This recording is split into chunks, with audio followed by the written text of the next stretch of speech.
What is poppin', y'all? Welcome to the first episode of the Thoughts and Takes podcast, hosted by myself, DeAndre, and my friend Jacob Janelle in the building. This podcast is basically where we go through sports, news, culture, everything that's going down in today's world, from the people, for the people, by the people. And I'm going to let Jacob round me out.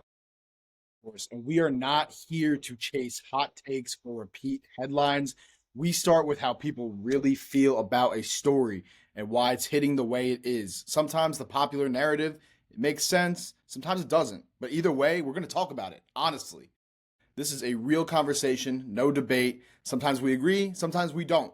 But it always stays authentic and grounded in real life. It is something that if the people are talking about in a group chat, it probably belongs on this show. Yes, facts. My man said, couldn't have said it any better myself. Now, first episode, it's exciting. This is a brand new thing we decided to put together. We actually met doing a House of Highlights show called Clash. If y'all ain't seen it, check it out. I believe it was the Knicks hater one. We'll be talking about that later. Yeah. The Knicks, they popping off since we started hating on them, so maybe it helped. Well, they haven't been as great as I feel like people on that episode has said, but I digress. You know, they just won the NBA Cup, so to your point, they are popping off. But you know, I got my my beefs and quarrels with them. But as we move forward with this episode, we have a whole lot of fun things to talk about today. A lot of crazy things have been happening in the world of sports and just this crazy planet we call Earth in general. And today we're going to talk about some of it. Exactly. And I'm excited, man. It's a busy day. It's a busy time to be talking about sports in general, because that's going to be a lot of what we're going through today. We got some other things as well, but we're going to start out with the college football playoff. Round 1 just concluded. My phone is ringing right now. People need to stop calling me, but hold on a second. People calling me crazy right now. I'm important right now. But college football playoff round 1. We gonna get into it. I was lucky enough to be at one of the games this week in the Texas A&M Miami game, but instead of talking just about it, we gonna show you as well. And let me just pull up the bracket real quick. And so we got the round 1 in the building, man. We start off with Alabama, Oregon, Oklahoma, Alabama and Oklahoma. Oklahoma lost the game. Alabama came back. 34-24, beat them down. JMU got blown out by Oregon.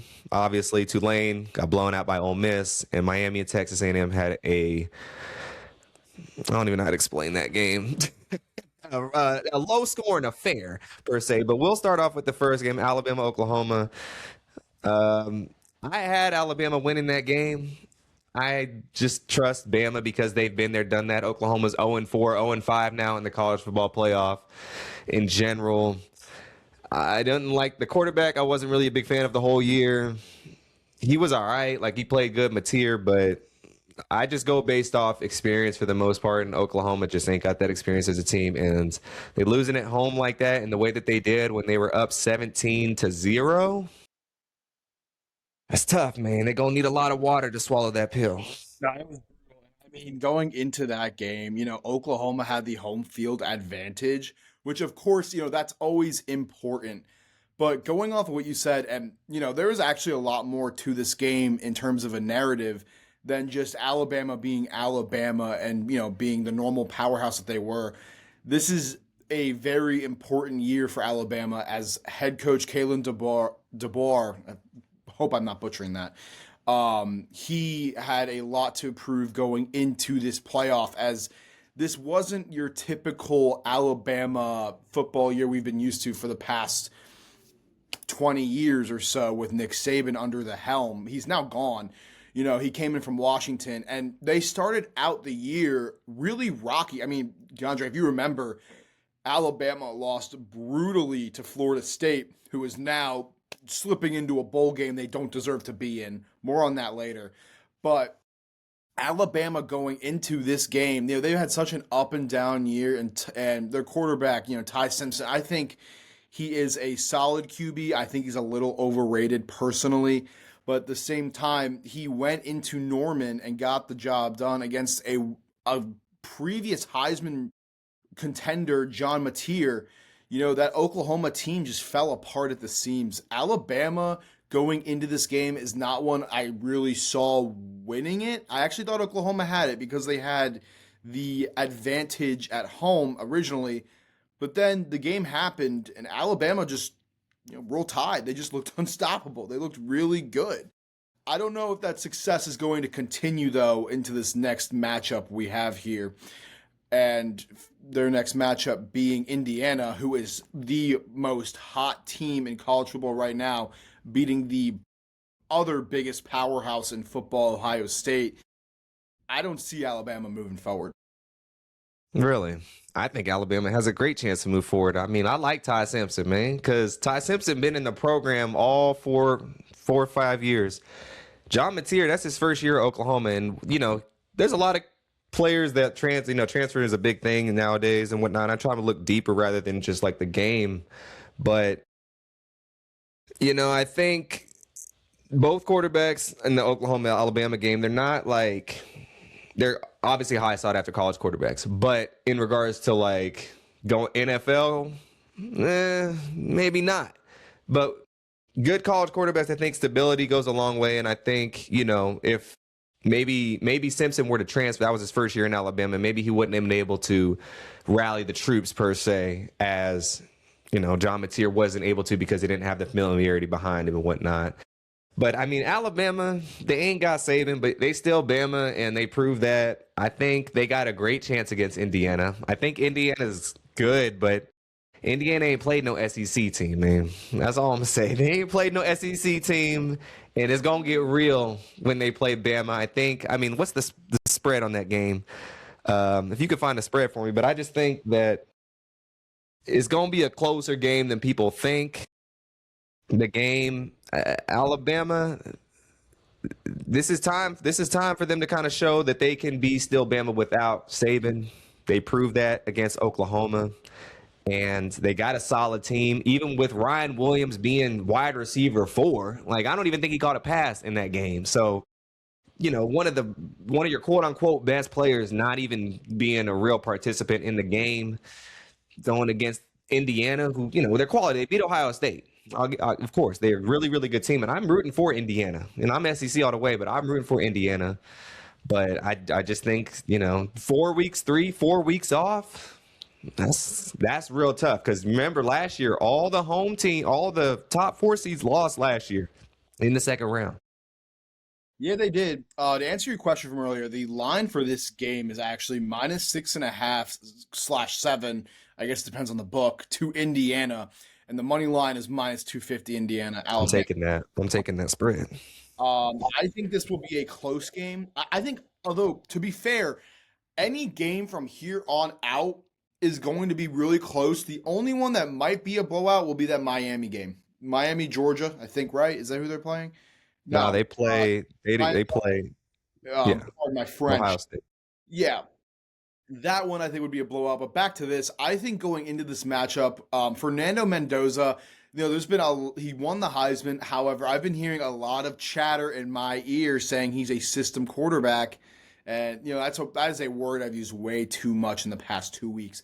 But I really don't think he is. And I think that while Alabama does, and listen, to your point, I think it's going to be a great game. I actually think this is probably going to be the best game out of this lineup of quarterfinals we have. I don't believe that Alabama is going to be Indiana because, listen, Indiana going into this year, and I saw a really cool stat on this. Everyone thought they had a cakewalk schedule. Hell, they even dodged some teams. They actually took Louisville out of their non-conference schedule and put in Kennesaw State, but I'm going to get to that in a minute, why that actually is kind of important. Indiana going into the year, everyone said had a cakewalk schedule, but they weren't going to beat Ohio State. They weren't going to win against the games that mattered, but they're undefeated still. And they played 3 teams that have over 10 wins this year. Those, ironically, being Kennesaw State, Old Dominion, and Ohio State. And let me fact. Wait. They were ranked? The other two were not, but they ended up winning 10 games, and they went through the gauntlet in the Big Ten, including, and I guess this might go against my argument depending on how you look at it, a near loss to Penn State, a post James Franklin Penn State, where Mendoza threw a touchdown pass, I believe, in the last 2 minutes of the game. It might have even been the last play. It was the last play. Yeah, and you know, that's Heisman activities right there. I don't see that. And listen, that Alabama defense is always amazing. It's always a top. I mean, you look at the draft and how many players defensively and offensively too come from Alabama each year. It's a astronomical statistic. I just don't see Alabama getting over this hump. I predict that Indiana wins this one by a slim margin. It could even be by field goal range. I mean, Alabama's like that old dog, old Yeller, man. You can always call on him, and it's gonna come back to you. And I just think old Yeller gonna come back, but he's on he's facing a young pup ready to take the throne. And with the system quarterback thing, just saying, I don't know who's saying that to you, but Mendoza, if they didn't realize he's his first year in Indiana. He had a different system in Cal. I don't think they brought that same system over. So I don't know who's saying that, but they need to go to the doctor, get their vitals checked. But I'm with you, man. This might be the best game. I'm excited to watch this one. Where's this one at? This one's in I think it's in Indiana, but let me. I don't know. It's neutral site. It's neutral site because these are actual bowl games. Yeah. Now. I think that one is. It's either Atlanta or it is in Dallas. Rose Bowl. Oh, it's in LA. It's in LA. Oh, it's in Pasadena. LA, but it's in the LA area. Yeah, Pasadena. I actually got to go to the Rose Bowl this year. I went UCLA, Nebraska. Great environment. Both terrible poverty teams, but besides them, yeah, I think Indiana. I'll give them to win this too. You know, all the higher seeds lost last year, but Mendoza won the Heisman. I'm not going to say he's going to have like the refs or like the NCAA on his side per se because they want him to like be that dude. I don't remember, but you know, because we didn't have the Heisman Trophy winner in the playoffs last year. And I just know with the Heisman winner, you know, they make a lot of money involved nowadays. So I think that Indiana's going to win the game. I'll give a prediction of 20 to 17. 2017. I think it's a lower scoring affair. And, you know, Mendoza going to come out in the clutch and give a great speech at the end of the game. If we're putting number predictions on this, I'm going to go 24-21 Indiana. Like I said, I think it's field goal range for this team. But let's talk about another matchup here in this bracket. One that's kind of confusing to me in a lot of ways, and you were at this game. Miami, Texas A&M. DeAndre, can you break down what the hell happened in Aggie Land? A travesty, man, a travesty. Well, I don't even know what to explain. All right, well, hold on. So to be precise, look, it was dope. I got to go to the game this past weekend. It was lit in College Station. I haven't been in 10 years. I actually played there back in the day. And, you know, getting there was cool. It was an early game, 11 a.m. I thought that was ridiculous. I was wiping sweat out my eyes getting there, or the sleep out my eyes. Drove all the way from Austin, Texas that morning to get there, about an hour and a half drive. And, you know, I was walking through the campus. People were real nice. You know, I talked to all the peoples, interviewed the people before the game and after the game. And before the game, I ran into some dude. And he was like, look, whatever happens, happens. And I'm like, what do you mean whatever happens, happens? He's like, do you not trust your team? And he's like, no, I don't. And I was like, why not? And he's like, because we always make it far and then we crumble at the end. I mean, look what happened to Texas. I'm not going to get my hopes up. I'm just happy to be here. A lot of people kept saying they were just happy to be here. And I was like, really? Because they were 4.5 or 5.5 point favorites in the game. And I'm thinking like, is there something I don't know? Because I know, like, people come to Mizzou where I went to school. Oh, I have no faith and confidence when it comes to the big games. I know we probably I know what time it is when it comes to the big games. And I'm not 100% familiar on A&M's history, but they haven't won national championships since the World War II, 1939. So that's older than everybody at the game. And so with that, I'm like, look, maybe y'all got a point. Miami does have a better pedigree. Not that that means everything, but Michael Irvin was there. Andre Johnson was there. They had everybody, like, who was anybody on their sidelines. And A&M, Johnny Manziel couldn't even show up because he was still hungover from the fight in Miami. So things were, in those aspects, in those big retrospects of things, looking back on the game, man, the game was 0-0 by halftime. Kickers was missing field goals left and right. One even bounced off the upright. People there were losing hope. They gained hope near the end of the game. And Texas A&M, or Miami scored. Tony scored 10-3. And Miami honestly should have blew them out, because if they would have converted if they would have made their field goals, let alone got touchdowns out of them, they would have had 20, 30 points.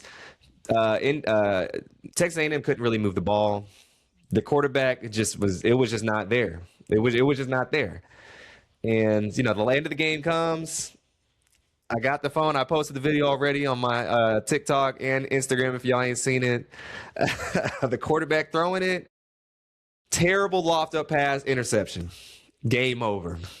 And that play it seeps into a bigger problem with this game. And I think that the overthinking that Marcel Reed, and here's the thing. This could be a Marcel Reed thing or a Mike Elko thing, because at the end of the day, Marcel Reed threw the pick, and I leave this more on the quarterback to decide what to do. But when all year, at the time 11-1 A&M Aggies, they were final ranked in the AP poll number 7, and they looked just dominant all year. They looked like they belonged in at least the quarterfinals, right? Marcel Reed was a dual threat QB. His thing is he could scramble, he could get out of the pocket, and he could score. On that last drive against Miami where he threw that pick, if you saw the replay, there was a wide open, and I can't show it, but there was a wide open section of field to the left of him. He could have easily just scrambled in and tied the game. Yeah, there was a wide open field. I think he got happy feet because I don't think they had any timeouts left. And I mean, look, it didn't matter if they had any timeouts left. They had enough time. I think there was 20, 30 seconds left in the game. And there was third down when he threw that pick, because first down, he threw it away. Second down, the dude caught it but dropped it because he got laid out. And that was the third down play. And, fourth down, all the marbles, that's it. But there was 4 people around him too. Like, bro, even if you would have thrown it not behind him, either he would have got knocked out, or it would have been a pick, or out of the end zone. Like, I just couldn't. I'm like, bro, like, what do you? And it was a soft throw too. It was an easy pick. It wasn't even no zip on it, no nothing. And Marcel Reed, he was the leading rusher on the team, which is crazy. They didn't run the ball. Everyone's like, run the ball, run the ball. They weren't running the ball at all for whatever reason. It's not like they had to come back until the very end. So I don't understand what was going on with the play calling. Colin Klein is the offensive coordinator, and I believe that was his last game offensive coordinating there, and he's going to go to Kansas State, where he played at. I believe. I could be wrong about the Kansas State part, but I'm pretty sure, because Kansas State, I think, fired their head coach. I just know it's his last game being the offensive coordinator. So I don't know. He was open, and he could have definitely outran those dudes because he got that speed. But I think he thought, if I get tackled and we can't get the ball back to the line for the next play, then, sometimes you can't overthink like that, man. You just got to react. And he, as a dual threat quarterback like he is, he was thinking the whole time, and cost him the whole entire playoffs. And I had them winning this game. I ain't gonna lie, I had them winning this game. And as a Carson Beck, not gonna say a hater. I'm not a Carson Beck fan. I have a lot of, when I decide who I like as football players, I really take a lot into consideration, even off the field. And that's kind of where my problem lies with Carson Beck, as I do not like the politics. I don't like the antics he brings to a team. But he didn't win them this game. Texas A&M won them that game. They shot themselves in the foot. Texas A&M were, I wouldn't call it heavy favorites, but they were favorites. And I didn't see Miami. I don't think Miami even really belonged in the playoff. I think this was more so a testament to Texas A&M continuing Texas A&M activities and choking the hell out of this team when every year their expectations are the same as Alabama's.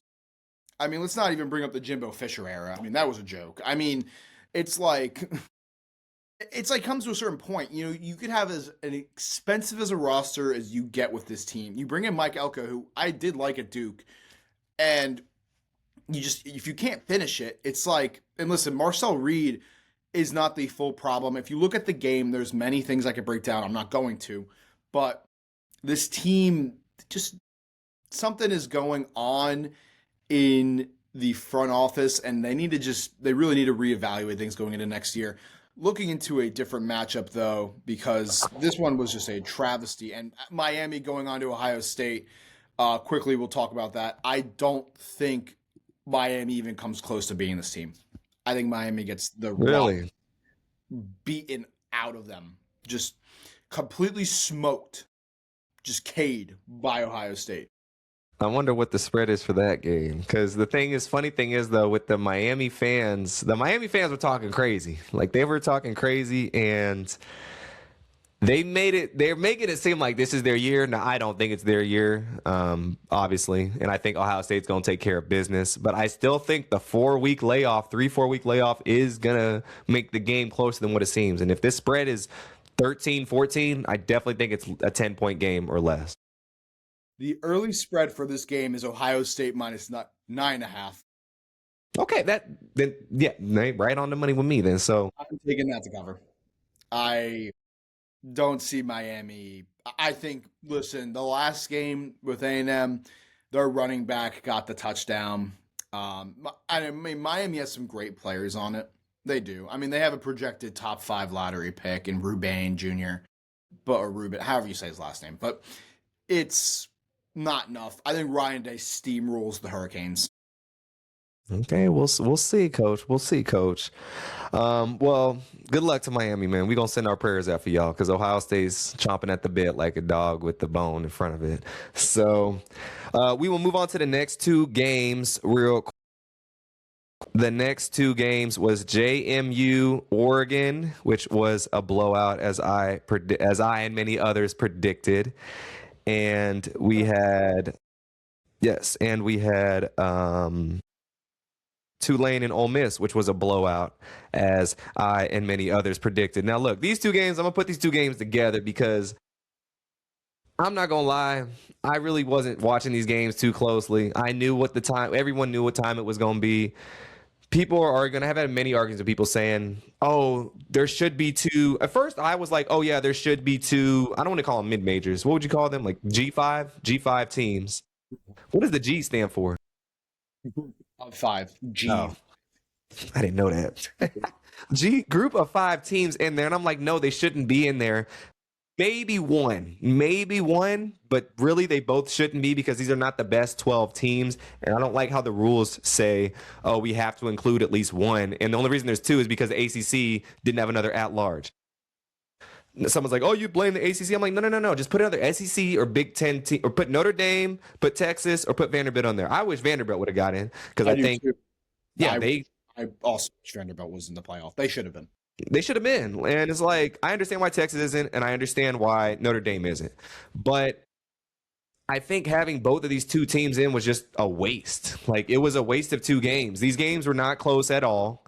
These games aren't really worth talking about because there's nothing to go over with the games because everyone knew exactly what the outcome was going to be. And if you bet the under on the spread or the spread for Tulane, actually, James Madison actually covered, shockingly. I was going to say, I don't agree with you on that these 2 games are a waste. I think Tulane should have gotten in.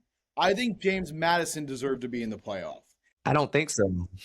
I had the privilege to be on the field working the JMU Louisville game this year, which is ironically the only team they lost to. And it was still a great game. I actually predicted an upset there. What was Louisville's record this year? I don't want to talk.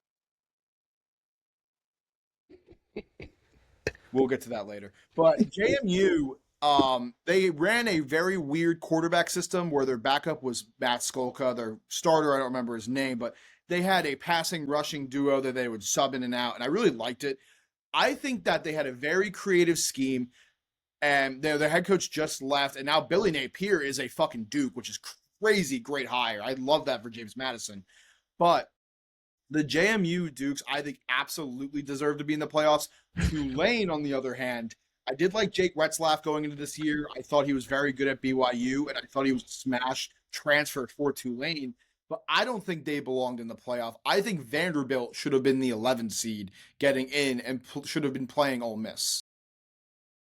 Yeah, I mean, I think so too with the Vanderbilt thing, but I'd say they both look, one is fine, I suppose, but these aren't the best 12 teams, you know? They're just not. And that's my whole point of like them not the games kind of being I won't say pointless. That's too harsh of a word. I guess say not exciting to prep for. You know, I was gonna pick one of four of these games to go to, and those were automatically off my list because I already knew what time it was gonna be. You know, and Oklahoma's game was on a Friday, which made it difficult logistics wise to get to. So, but anyways, it was just I think next year one or two things need to happen is if you're gonna pick the 11 best teams. Pick the 11 best teams, okay? Maybe if you get throw a G5 team in there, sure, whatever. Unless it's like a Boise State that they can usually, if they have a good team there, compete, or maybe like a I don't even know. Boise State, the only one to really come to mind. That's a G5. That's a really kind of could be considered a power school at this point. Um, Well, there's a weird bridge right now between the traditional power, well, now the power four with the Big 12, ACC, SEC, and Big 10, and the ACC starting to become a little debatable. But the Pac 12 and Mountain West are that weird bridge between the group of five and the power five. And, you know, when you just mentioned it, a school like Boise, a school like historically Washington State or Oregon State, even SDSU, depending maybe on the year, like, you know, schools like that would be the random bridge if they were good enough to take that 11 or 12 spot. But I think in general, what needs to happen moving forward, DeAndre, is I think that the committee might need to be reevaluated. I just don't yeah. think whoever is picking the spots in the playoffs, I just don't think it's justified. I think seeing two group of fives in the playoff this year had an important element to it outside of the matchups. I think it proved that there needs to be a closer bridge between group of five and power five that currently exists. But at the same time, you kind of said it, they were two easy outcomes. They weren't upsets, especially not the Ole Miss game. I mean, even though Lane Kiffin left, and we will be talking about that at some point on the show. Um, you know, even though he left, Ole Miss is still a loaded team, and Trinidad Chambliss is a phenomenal quarterback. I did not see a Tulane upset in the slightest, and I really didn't see it with Oregon either. No, like they weren't winning if they that just wasn't happening, you know. I mean, hell would have had to break loose. Even the backup quarterbacks could have got the job done. And I think if you're gonna bring the G5s in the college football playoff, kind of do it where you do March Madness, where instead of 64 teams, we have 68, and maybe have the two a G5 team play maybe a Vanderbilt or Texas to get that 12th spot. And then have another 11 for the 11 seed, a G5 team that could be a Tulane play a Notre Dame to get that 11th spot. I think that's a quality, you know, a pre one because they're giving them 3 weeks anyways for as a break, except if you made the conference championship. You had the conference championship the last week of December, then you had the 13th. So some teams had 3 weeks off, some teams had 2 weeks off, depending on who you're talking to. So I think that's a way to go. Obviously, expanding the playoffs, I think it should be 14 to 16 teams. No more than 16. That's getting too many. But I agree. yeah, man, there's got to be something because I mean, unless people want to see these games, which yes, I think teams deserve a chance. If you went undefeated, like let's see what they can do. But it's not college basketball. This is not. This is way different. So people saying, well, college basketball, you have March Madness darlings and sweethearts and upsets all the time. That's completely different because basketball as a sport, you can have a team just make threes all games and win the game randomly. Football, that ain't happening, coach. Like Really. And I mean, I think Not, extending to a 16 team playoff would actually do wonders. I actually thought originally it should be 16 teams because the more teams you're able to bring into the pool here, and you say yourself, it's not March Madness. Obviously, don't go up to 32 or 20. It's not basketball. Football is a 51-man roster. There's a lot more elements that go into that game, and there's a lot more randomness. I think that could happen with the factors being every position. If we were able to expand that to 16 teams, more teams like a Notre Dame or a Vanderbilt would get a chance to prove themselves, and maybe even another team that wouldn't even have been considered before, right? yeah, facts. I think whether that changes or not is definitely something we'll see in the future. I kind of doubt it because even getting the CFP from 4 to 12 was already if you remember, a very controversial process that just took a Yeah, long 10 years, man. 10 time. years. I wish we had this when I was playing, or else I would have made the college football playoff. So, but that did not happen. So, but it's time to give these predictions for the rest of these games. We'll start with the Orange Bowl for Oregon, Texas.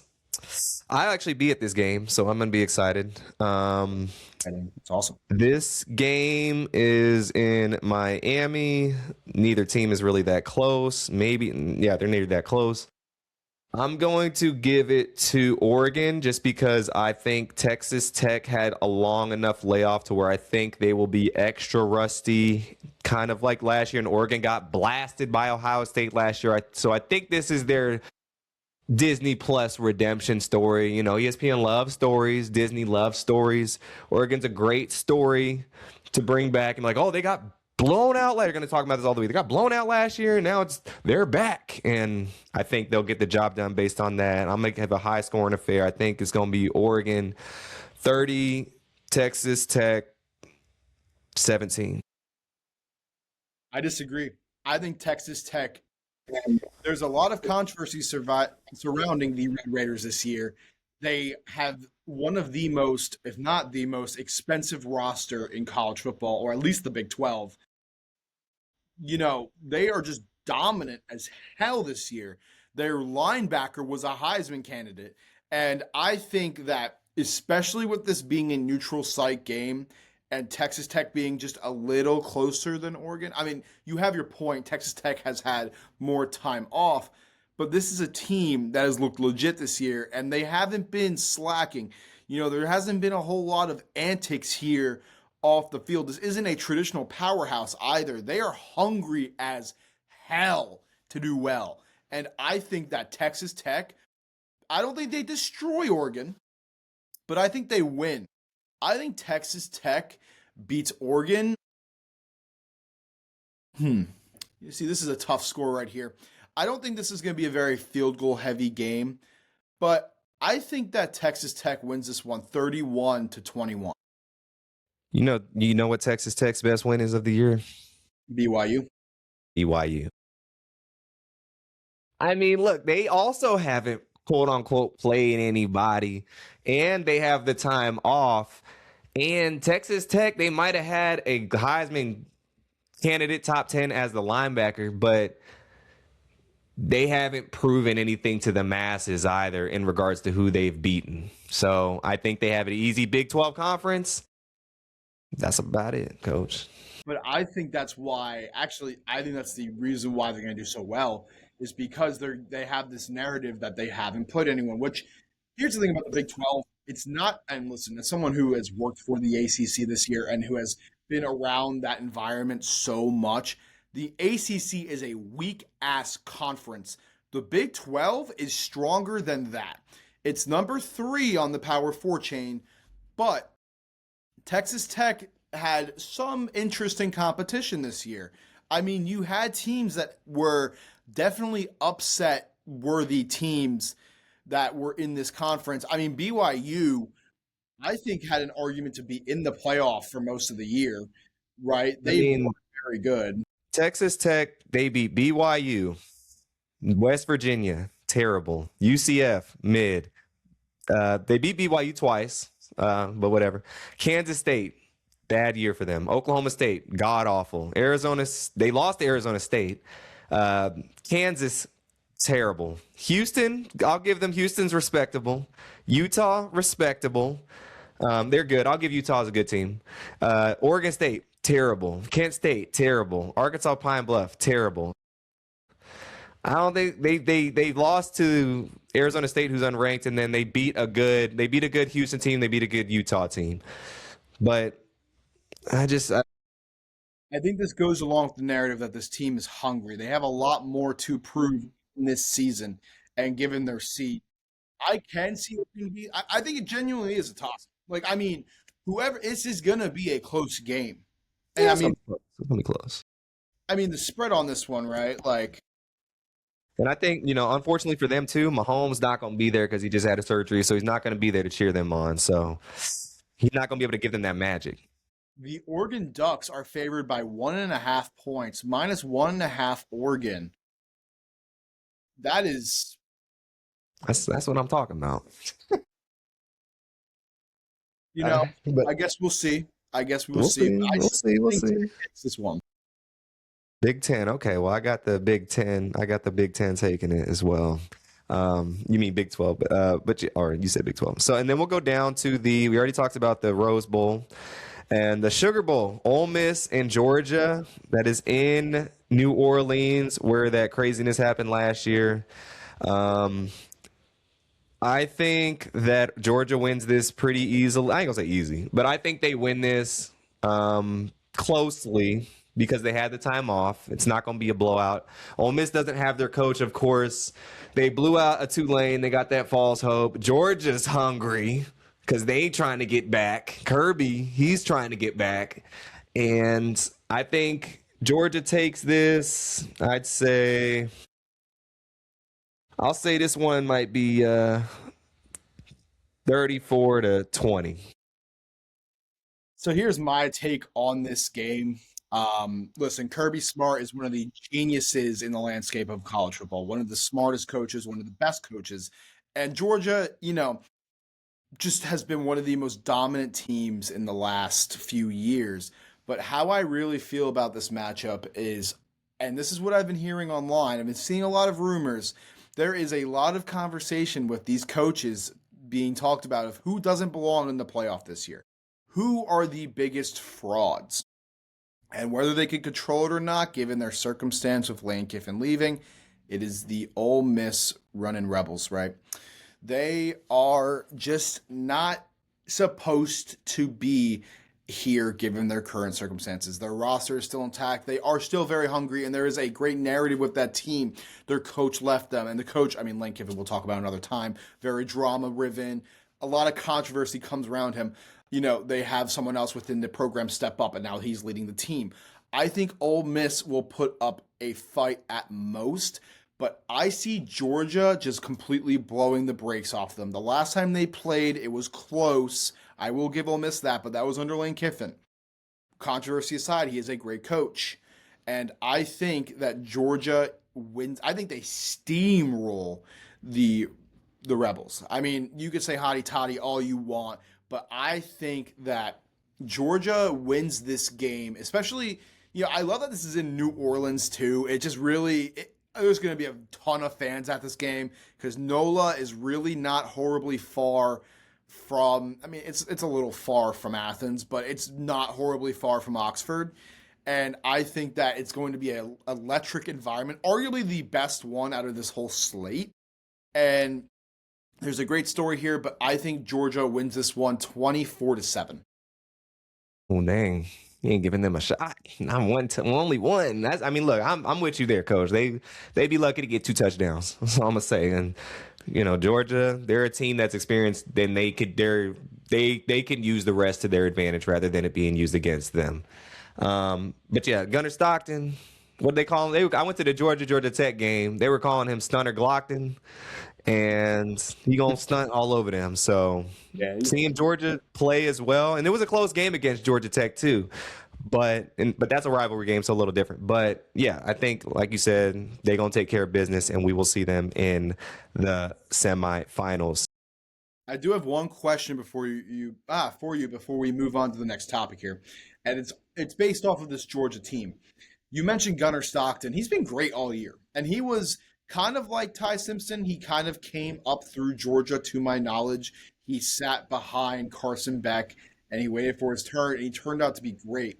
But do you think, given the current circumstances, and you can have your own opinions on the individual, do you think Gunnar Stockton is an upgrade over Carson Beck? Yes, because people didn't like Beck either too. So like the fans really weren't high on him. I think he just fits Georgia's narrative better. I don't know where Carson Beck is from, but Gunnar Stockton is from Georgia. He is a hometown kid. I'm gonna see where Carson Beck's from. I don't think he's from Georgia. Oh, he's from Florida too. So I That's just think being from Georgia, being the team, that matters. That little stuff matters, and I just think Carson Beck lost his starting job too, and I don't like Gunnar Stockton could lose his job too next year, but look, Carson Beck also, I just think Gunnar Stockton. I ain't gonna get personal with Beck. I ain't gonna get into his personal business. But I just think he's more Georgia, man. He just fits that team, it's kind of like how maybe Daniel Jones fits Indiana better than he fits New York. He ain't really a New York type of dude, and that might have not worked in his favor. Same with Matt. I ain't gonna say same with there's certain quarterbacks that just Ben Roethlisberger. Ben Roethlisberger kind of fits the Pittsburgh mold. Same with Josh Allen in Buffalo. He kind of fits that mold to where maybe he wouldn't be producing it on a New York squad. Granted, it would take a really even they're good quarterbacks. They might not fit that vibe. So I just think Gunnar Stockton fits the Georgia vibe. And speaking of NFL, let's move on here to our next But topic. we got to get the last game real quick, Coach. Don't forget the last game. Forgetting one? Nah, we gotta get the last game, Coach. Which game are we forgetting here? Miami, Ohio State. Oh no, we talked about this. You gotta pick your winner though. You didn't pick your winner. My bad, my bad. Ohio State blows the brakes off of Miami, 40-3. 43. 40-3. I know that's really bold, but I really don't think Miami belongs here. I really do not, especially against Ohio State. They lost to Indiana, but those two teams, from what I saw in that game, are way above everyone else, excluding Georgia. I think that there is a lot of disparity in this bracket, and that is the biggest crack in the ground when it comes to that statement. Miami does not belong in this game. They are going to get steamrolled by Ryan Day, Julian Sayin. That team is loaded, man. And if Miami wins this, we'll revisit this and I'll eat my words. But I doubt it's happening. We'll have to get you a Miami hat if they win. Well, I think Ohio State's going to win too. I think Miami had a good run in it. Not that. But I think Ohio State wins. Look, I ain't going to beat Miami. So I had them. I ain't picking Miami. They barely beat Texas A&M. And it was a terrible game. But I think Ohio State wins. I ain't going to say 40-3. I think it's going to be. I'll give it 24-3. I'll give them the 3. Okay, so you just want to alter the Ohio State score a little bit. I mean, like, you get my point. They don't belong. Yeah, they don't belong, Coach. They don't belong. But we will move on, as you were saying. NFL real quick. We can go to NFL, the important games. There are a lot of unimportant games in the NFL real quick. Week 16. And I will say I need to pull up the NFL real quick. So we had the 49ers and Colts play tonight. So that'll be an interesting game. I think 49ers should take care of business on that one. But the Rams beat the Seahawks. Eagles beat the Commanders. Packers beat the Bears. Tampa Bay lost to the Panthers. Vikings beat the Giants. Saints beat the Jets, of course. Cincinnati beat the Dolphins. Tennessee beat the Chiefs, sadly. LA beat the Cowboys. Buffalo beat the Browns. Atlanta beat the Cardinals. Jaguars beat the Broncos. Raiders lost to the Texans. Steelers beat the Lions. And the Patriots beat the Ravens. So which out of these all games, Jacob, was the most piqued your interest the most? I will tell you which of these games mattered right now because there's a few, but we're not going to cover the ones that didn't. To get the ones that did not matter right out of the way, Yeah, just because we ain't got we're not going to talk about mediocrity here. Tennessee, Kansas City did not matter. Bengals, Miami was a fun game. The Dolphins Bengals game was fun, but it did not matter. The Chargers Dallas game did have some importance to it, but Dallas is practically out. The Bills Cleveland game was important, and I will mention why in a minute. The Jaguars, the two most important games, actually, no, the three most important games from this slot, with the honorable mention being the New England Baltimore game. At number 3 was the Steelers Lions game. Number 2 was the Jaguars Broncos game. And number 1 was easily the Thursday night matchup with the Seattle Rams game. Oh, and actually don't let me forget. You know what? I'm actually going to go back on that statement. We actually had a lot of important games here. I forgot about Tampa Bay and Carolina. I forgot about Chicago and Green Bay. Those are also important. The reason why I didn't mention them is because their records are a lot closer. But I'll break it down very fast for you, DeAndre. The most exciting game, and I think the best story of this week, was Thursday Night Football. Everyone has been telling me the Rams are Super Bowl favorites out of the NFC, and I live by Philadelphia. I live in a land where I have countless Jets fans, unfortunately, Giants fans, Eagles fans. I'm a Ravens fan, so I support the NFC side of it, whoever's really doing well. I'm not really, I had to pick maybe the Giants, but I'm an AFC guy at heart. And let me say this about the NFC West. It is the most loaded conference in football this year. We're going to not talk about the elephant in the room, the Cardinals. They are garbage. But we are going to talk about the 49ers, right? The 49ers are a team that is really hurt, but they are solid as hell. And when healthy, even when they're still injured, Kyle Shanahan is a genius and still can pull out wins. I'm not going to talk too much about this Colts-Niners matchup tonight. It does matter for both teams, although the Colts are basically outside looking in for the playoffs now with Daniel Jones getting hurt and Phillip Rivers starting as a 44, 45-year-old quarterback. But I think the Niners take it. Won't cover it too long, but this Seahawks Rams game had so much implications. Everyone has been saying for the past few weeks that the Rams have looked amazing. Matthew Stafford's in the MVP conversation. But then let's look at the Seahawks, right? They have been amazing all year, and it hasn't been quarterback play that has been keeping them up. I mean, Sam Darnold actually has been very good this year given the circumstances that it's Sam Darnold. And I was actually a huge Sam Darnold supporter last year. I love his story. His story is phenomenal. I love the comeback. He goes onto the Vikings, completely kicks ass. But then here's the narrative here. Last year, Sam Darnold couldn't get over the Rams in the playoffs. They lost. Sam Darnold, this was his revenge game.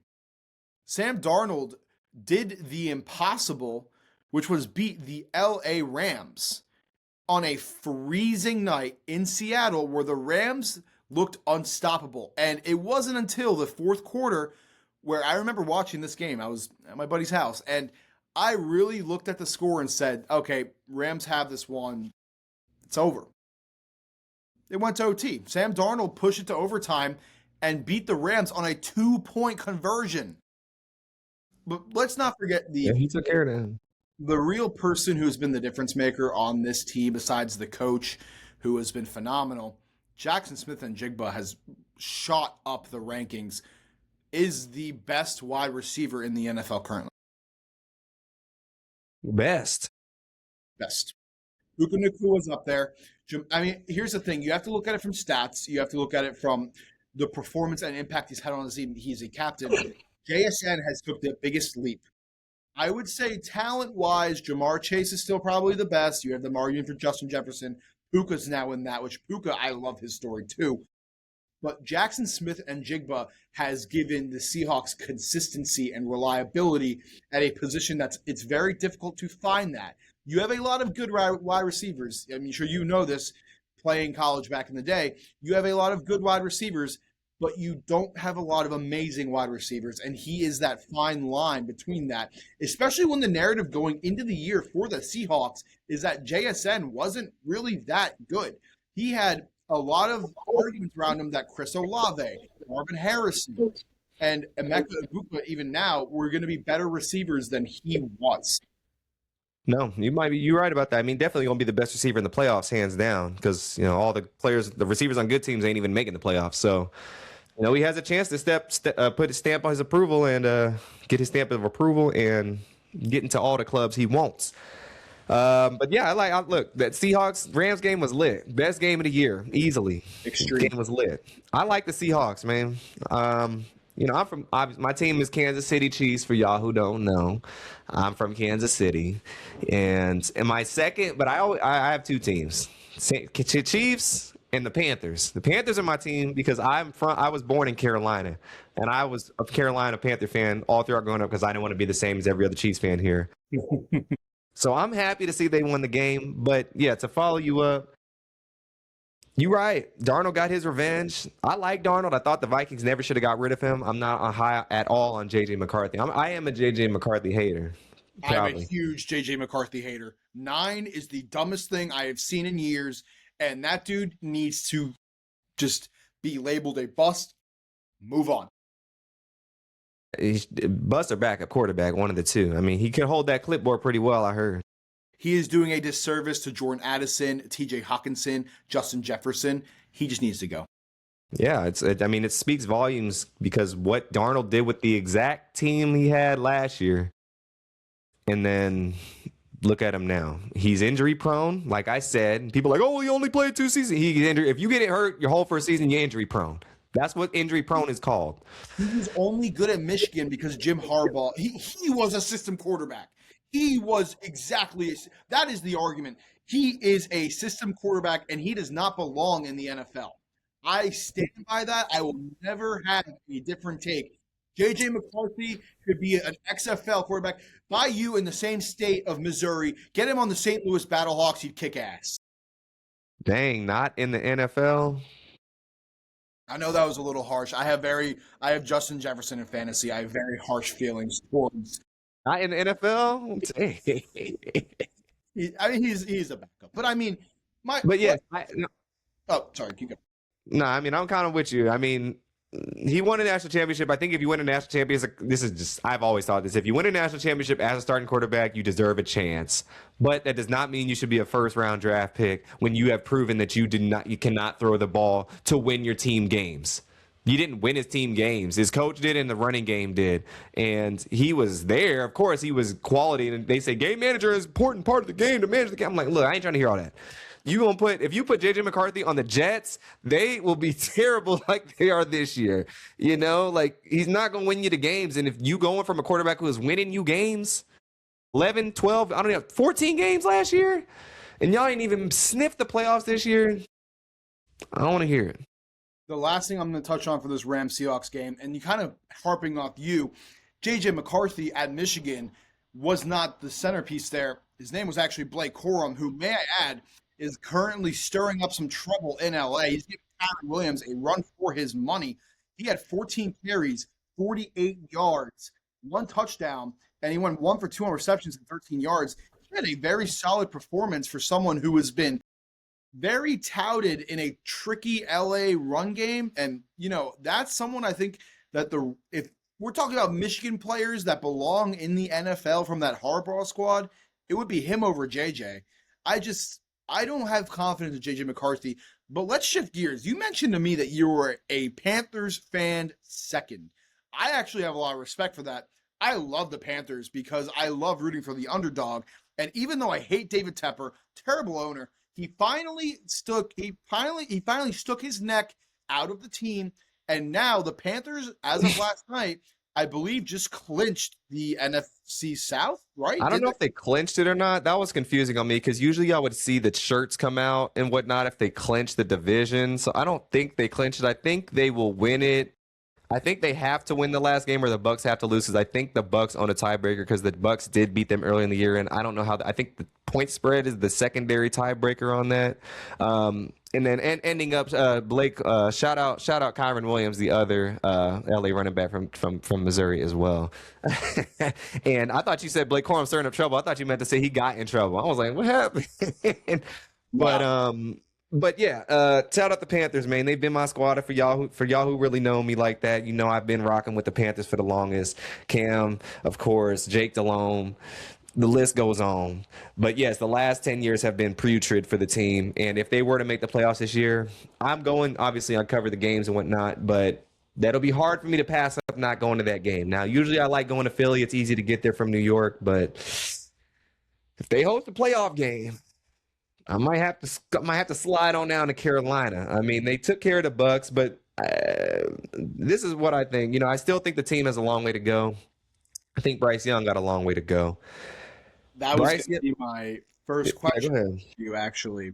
So, and you could hear me, right? I'm not seeing the green bar. Okay, good. So, the Panthers winning last night, it was a close game. They won 23-20. It was very close. And I mean, Tampa Bay's season has been derailed by injuries. It is a good team, no matter how you look at it. Their receiver room is insanely loaded. Baker has had the other amazing comeback story as a quarterback who was once labeled a bust. But we're not talking about the Bucks right now. We're talking about the Panthers. Bryce Young, I have never heard so much crap talked about in the modern day NFL, who is now showing out. You know, I always said when Bryce Young went to the Panthers and they were terrible for the last 2 years, it wasn't his fault. The Panthers didn't have a competent team. Now, out of nowhere, I don't think it was on anybody's bingo card, DeAndre, that the Panthers would be a playoff team this year. It was on my bingo card. Really? It was because they have an easy schedule and they play in a weak division. I think the division is very terrible. It's very weak. The Panthers still haven't proven to me that they can be that squad. I'm gonna tell you their wins this year. They beat the Falcons, terrible. They beat the Dolphins, terrible. They beat the Cowboys, not good. They beat the Jets, not good. They beat the Packers, so I'll give them that win. They beat the Falcons again, terrible. They beat the Rams somehow, That was crazy. and That was a crazy game. And they beat the Bucks, who are mid. So I'll give them the Rams game. That was the quality win for them. But even the beating the Packers, like that was a 16-13 game. Not to say, look, not to say every week you got to beat a good team, but they've lost all. They're 8-7. They play in a terrible division. Good Lord, terrible. bottom feeder division. Terrible. And I love the Panthers. Look, I love them. I'm happy we doing well. But just like the A&M people were telling me they weren't getting too excited, I'm not going to get too excited on this team. I think the Panthers, they have good foundation. What Bryce Young got to show me, at least, especially in these last 2 weeks of the season. Oh, yeah, I forget, no shit that they haven't clinched the division because there's not. My brain is stuck on 16 games. There's 17 games. It's 18. They haven't. It actually might come to the 18th game for the Panthers because that division is so close. Yeah. It normally doesn't happen like that. And I think the only other conference that may happen for, although I don't know after last night, would be the AFC North, but we will see. Yeah, we'll see. Because the Panthers, they play the Seahawks next week. They both trying to win that game. So I could see the Panthers losing that game, even at home. Then the Panthers-Bucks play the last week of the season. So honestly, like, The Seahawks aren't trying to win that. The Seahawks actually clinched the NFC West. They've won it. well, they want that bye though. They do. Is that Well, that? Okay, I guess. how did they clinch already? Even if they lost the last two games? I believe that's what I read on the headline. I could fact check myself right now.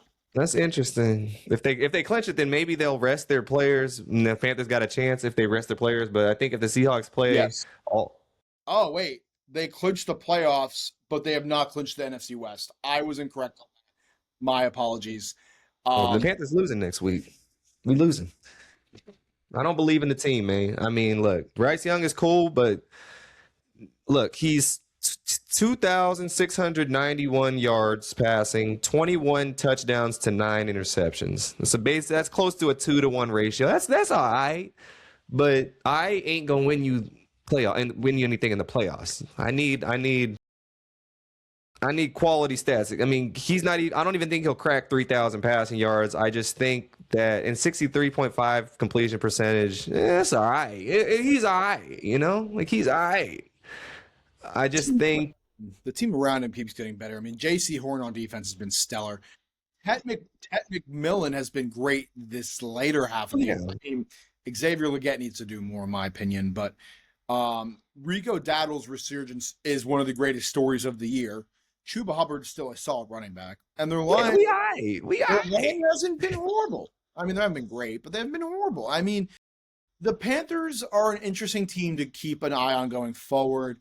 On the other side of that, the Buccaneers, their season, I don't think they're going to make the playoffs. I think it's going to come down to the wire. But this team, like my Baltimore Ravens, has been injury struck to the core. And I think they just need to get everyone healthy and try again next year. Yeah, exactly. Like next year is the year for the Ravens. And, I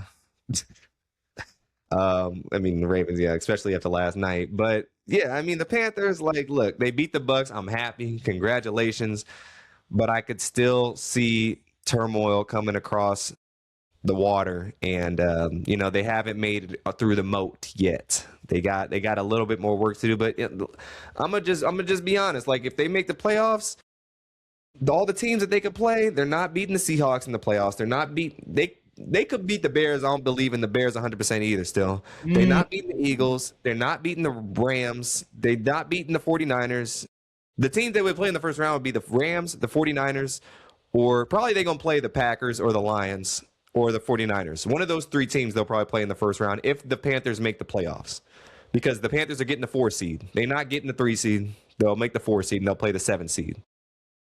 And so they'll play either the Lions, the Packers, or the 49ers. You said something to me that I want to ask about. And, to cap off, that game was a close game. You said you don't believe in the Chicago Bears. And, I have a lot of good friends. I got a lot of people that I deal with when I'm in Kentucky. And I'm sure you're not too far off where you're at in Kansas City because it's not horribly far from, it's the Midwest. There's a lot of loud Bears fans right now. A lot of really loud Bears fans. I got a lot of good people in my corner. Shout out Braden, who are huge. Shout out Sean, huge Bears fans. And the biggest thing I think about with the Bears is this has been the difference maker with them. It's been Ben Johnson. Let's talk about this Packers game. For the majority of this game, kind of similar to the Seahawks game, but not to the same caliber. The Bears didn't look very good most of this game. Neither did the Packers, to be fair. I think without Micah Parsons and Jordan Love getting that concussion, Malik Willis, that's their backup quarterback, right? Guy from Liberty. Malik Willis, I actually think deserves another chance at getting a starting job. I actually thought he was very good at Liberty.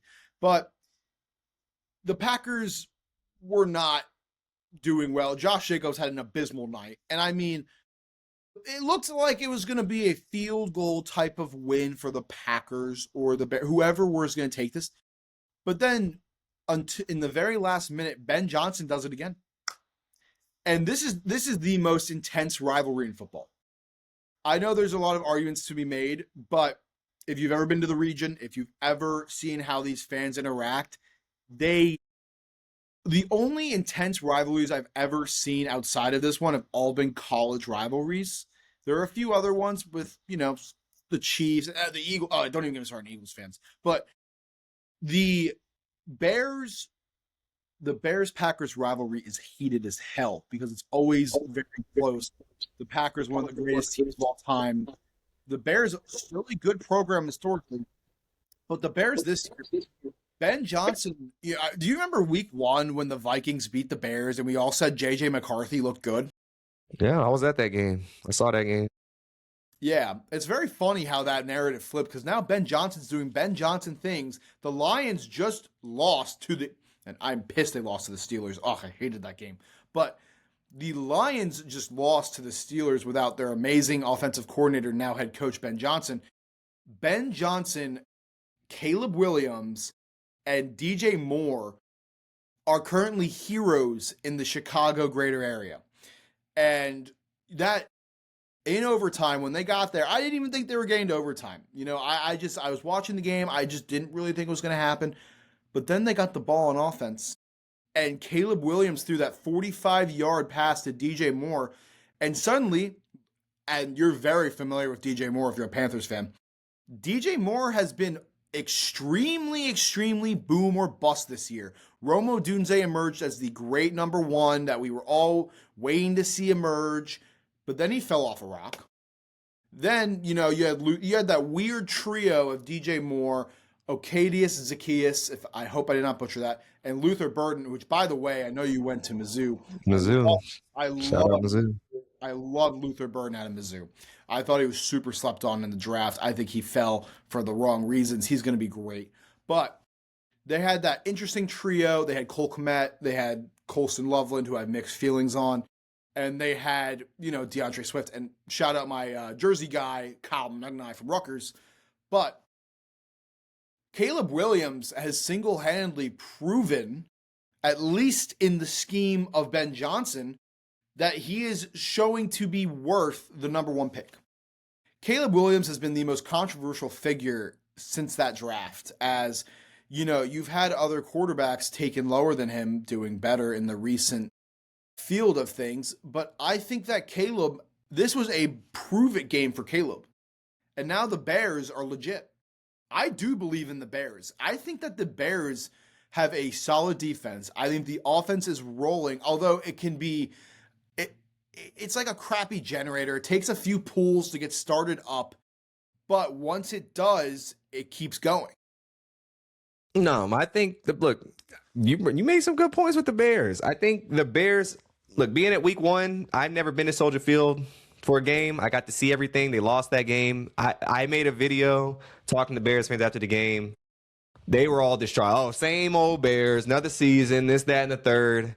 And I was like, dang, that's how it is up here. I knew the Bears was poverty, but the Pans, it's good. I like that I get to talk to them after because I really get to feel the vibe and the atmosphere, what's going on. And I was thinking maybe it's just another year. And maybe I knew Caleb Williams. I respect him, but it's kind of like the teams that aren't doing good. It's the aura of the team, kind of like the Jets, kind of like the Titans. Like the aura is just not there. And I thought that's what the Bears, they have a respectable history, of course, but they still only got like one Super Bowl back in the 80s. And so, go ahead. If you just brought up a great point. If we're talking about crappy auras in the NFL, I think the Bears are bottom 5. The past 3 years, Bears fans have been winning the NFL offseason and have been saying, this is our year, this is our year, this is our year. But here's the difference between the Jets and the Bears.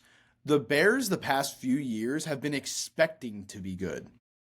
The Jets, and you had that video you did at the Jets game, which I saw with that one fan who was a bit younger, and he was like, oh, I've been born into this. It's just straight misery. The Jets are straight misery. The Titans are straight misery. The Browns, ironically, hold into games, but can never get a quarterback. And we'll talk about Shador another time, but, the Browns just can't get it done.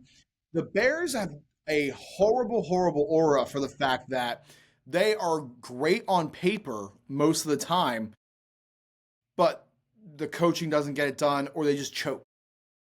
Yeah, and that's kind of what times change and whatnot. That used to be kind of the Chiefs too. And, you have those times where things change, but it's very hard to get that change. And until I see it to believe it type of dude when it comes to those type of auras, And I got to see the fourth quarter of this. I think I turned on the TV. This is when I got back from A&M and I turned on the TV and that game was on, the Packers-Bears. And it was about 8 minutes left, 16-6 game. I was just casually watching it. I was like, this is the only thing on. I wasn't about to watch the JMU play, It was either watch JMU Oregon I've seen enough. or watch the Bears and the Packers. So let me just turn this Bears game on. And I was watching. I was like, okay, they got the ball. And then they got the onside kick, which Romeo Dubes, one of my least favorite players in the NFL, just because he be losing me money a lot. Every time I bet on him, he be losing me money. So Romeo, get it together, man. I don't know where you need to find Juliet, but find her and get your stuff together, man. I'm tired of you. And take that big old condom off your head, coach. I'm tired of seeing that thing. I'm sick of it. Helmet condom, bro. That was I'm s- that was I'm a sick of dirty it. comment right there, man. I've I'm just tired, bro. Like experienced of those the Guardian caps. I remember when I played his it. is extra big though. I feel like he got three Guardian It is caps so on. weird. Like you just like I can't take you seriously when you're wearing that shit, bro. Like I can't do half it. the appeal behind football is how cool the helmets look every year. Between the companies that make them, you got Schutt and Riddell. I mean, the F7 is one of the coolest helmets I've ever seen. I don't know what you were rocking in school. I mean, I personally was rocking just a classic Speed, but I Yeah, it mean, was a speed. I was a lineman. I'm a big guy, so I didn't have anything crazy. But like, dude, presentation. Obviously, you don't want to be that. You don't want to be that player on the field who's got all the drip and then sucks complete dick. But like, the Guardian caps in the NFL, I do respect the cause as concussions has become one of the underlying health concerns and controversies within the sport, the gladiator sport of football. But the Packers wide receiver room, and Romeo Doubs looks aside, is one of the most confusing situations in all of the NFL. DeAndre, do you know a little bit about what's going on in that room between Dontavian Wicks, Christian Watson, Matthew Golden, and Romeo? Like it makes no sense. Who's the one? I thought it was gonna be Golden, but I mean, I don't know. I think that's gonna be the Packers' downfall. I don't believe in them either. Just because you don't. Jordan Love is good, but he ain't good enough. I don't think he's good enough to elevate those guys to get. And I'm talking about like good enough to get to the Super Bowl. Essentially, you don't need a top 5 receiver, but you need a top receiver.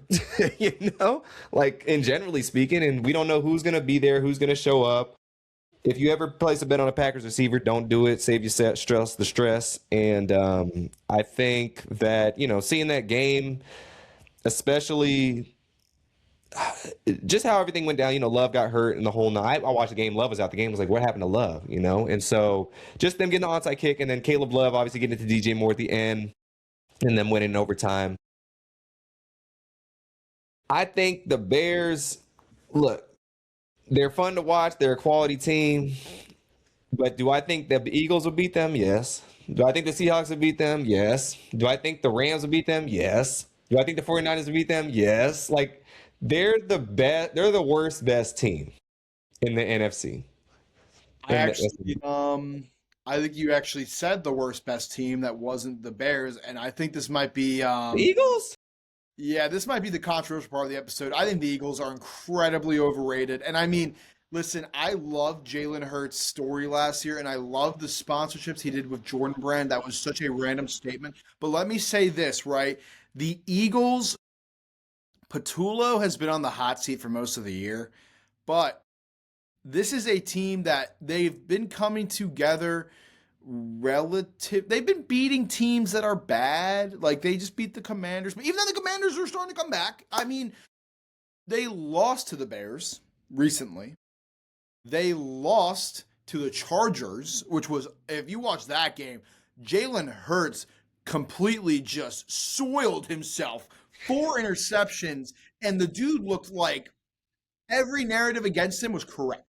Because I think here's the deal with the Eagles this year. And listen, I think if you're and this is an exclusive take only to the Philly fans because Philly fans are completely insane. You could have a year this year where you go to the playoffs, you still win the division, which I think the NFC East is incredibly weak, especially compared to last year. I think Dallas has been maybe a pleasant surprise. Shout out George Pickens, who's been killing shit over there. But the Commanders have been injured as hell. The Giants are actually one of the most exciting teams, in my opinion, in terms George Pickens. You mean CeeDee Lamb? look at the You know, numbers. Look at the numbers. George Pickens I've is seen like amazing 3 this year. Cowboys games live this year, and George Pickens is a crash out waiting to happen. But go ahead. We'll get to that in a little bit. But let me say this, right? And hey, I love GP. But I mean, and shout out that draft picture. But the Eagles this year are a team that I just don't see making it into the further into the playoffs. I think they get out first round to whoever they play. I really don't think that the Eagles have the sauce this year. I mean, yes, they have Saquon, who hasn't had the same production as he had last year, but then again, Saquon last year was just a sight to behold. All right, well, answer me this question then. Answer me this question. Well, two questions. One, do you think playoff experience matters when it comes to quarterbacks highly in the playoffs? Yes or no? Of course. Absolutely. Okay, so tell me who got more playoff experience, Caleb Love or Sam Darnold? Well, Caleb Williams.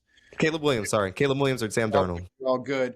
Sam, I mean, Who got more experience? we're putting Jalen Hurts over them, but here's the problem I'm having here, right? It's not the quarterback experience, it's the team. I think that the Eagles are still great offensively, but Jalen Hurts has not looked like himself from last year this year, especially in the Playoffs is different though. You know, when the playoffs lights turn on, it's a little different. It's true. Hey, and I could be so wrong on all this. I could be eating all my words in a few days' time, or whenever the playoffs happen. I could be eating my words, and the Eagles go far. They make the NFC Championship, but I don't think that's going to happen because I think that there are other teams that are better, well-rounded, and have better chemistry. And here's the most important part with the playoffs is momentum. I think the Eagles are on a downward trend right now. I mean, morale and team spirit is extremely important with confidence in winning games, and Jalen Hurts doesn't look confident. I mean, I think the Eagles got the best chemistry out of all the teams in the NFC, especially because they made it to the AJ Brown? So I say this because, look, I might be a little not biased, but I have a little more insight because I was with the team all last year in the playoffs, and I was at the Super Bowl ceremony when they got the rings. I got to meet all these people, and not to say that other teams don't have that with them, but AJ Brown, everyone knows he's kind of like, that's just his attitude, that's his aura. He's out doing his little reading the books thing. He's might make a few complaints here and there, but they're solid. They just won a Super Bowl. And if any team has camaraderie and can go from the depths to pull it together, it's that team out of all the teams left because they've been through the highs and the lows. So I don't care if they won the division now, but if they lose, if they stumble in, they're a team that since they have that experience, they can pull it together rather than a team that's stumbling in. That would be the 49ers, who hasn't won. Well, I actually want to put them there because they got the chemistry too. The Seahawks or the Bears or the Packers or even the Lions per take, they've been there and got to the mountaintop and succeeded. And so they know how to deal with all the ups and downs. And I'll say this, Caleb Williams, when it comes to the Bears, he doesn't have more experience than Sam Darnold. He doesn't have more experience than Jalen Hurts. He doesn't have more experience than Matt Stafford. He doesn't have more experience than Purdy. He doesn't have more experience than Love. And he doesn't have more experience than Goff. Not to say that the quarterback with no experience isn't going to win a game. Not saying that, but I'm saying it takes steps. And this is his first playoffs. He will then be that quarterback to have more experience than the other guy coming in. And so I think this is the year they'll make the playoffs. They probably won't get the 1 seed. They could get the 1 seed. Who knows? We don't know. No, they're not getting the 1. There's a chance. They have a chance. They won't get. But there's a chance. There's a chance on paper, but I don't think it's happening. I think the one out of the West is going to be, well, actually, now after this week, I think it might be the Seahawks. Yeah, the Seahawks are only 1 game ahead, so of the Bears. So it would take a lot for the Bears to get the 1 seed. Correct. It would take a lot, but we both don't think they're getting it. They're probably not going to get it. It'll be Caleb Love's first playoff game. He's going to be going against any quarterback outside of the Panthers. With the Panthers, they can't play the Panthers first round. That has a lot of experience in the playoffs. Caleb Love either is going to be playing the Rams,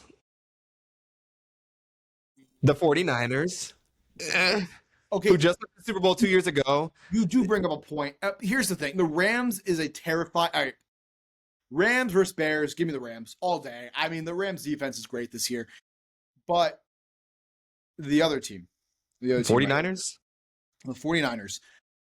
They are a team that has been injury riddled, but they've been pulling it together. They actually, kudos to the 49ers, because everything given this year, that stretch of time where Kittle was out, obviously they have the vitality and health of CMC. Purdy, dude, Mac Jones single-handedly won the 49ers most of their season before Purdy came back. I mean, shout out to that team. Shout out Kyle Shanahan. But I think the Bears beat the Niners. I think that Yes, you have Fred Warner on defense. Yes, you have still a relatively good defense, right? But I just don't really think that the Ben Johnson led Bears are going to fall to the 49ers. I think the 49ers are on the outside looking in terms of, winning a playoff game. Well, the Ben Johnson led Lions did lose to the 49ers in the NFC Championship game, which I was at as well. And, I don't know if it was his call or the coach's call to not kick the field goals, but he did lose at the end of the day. And so I just think with Caleb Williams, it's different lights in the playoffs. It's just different lights. I think that experienced 49ers team would beat the Bears. And then when it comes to the Packers and the Lions, that's their best chance. Hopefully they can get one of those two teams because they are stumbling, bumbling, fumbling into the playoffs. I think if they play the Packers, that'll be a great match. I don't know. They could. Those are the only two teams I think they would beat in the first round. Any other team outside of the Panthers who they can't play in the first round, I think they lose to the Rams and the 49ers. If they don't get one of their NFC North opponents, it's going to be lights out early for the Bears and Caleb Williams. Next year, I think he's got that experience. Okay, I'm ready to go. Regardless, they wins first round, lose it first round, big second round, he's going to lose second round. So I believe in them to make it. They're going to be a fun team, but I don't think they're making it past the divisional round. And that's good for them. So good for the Bears, man. Shout out Chicago.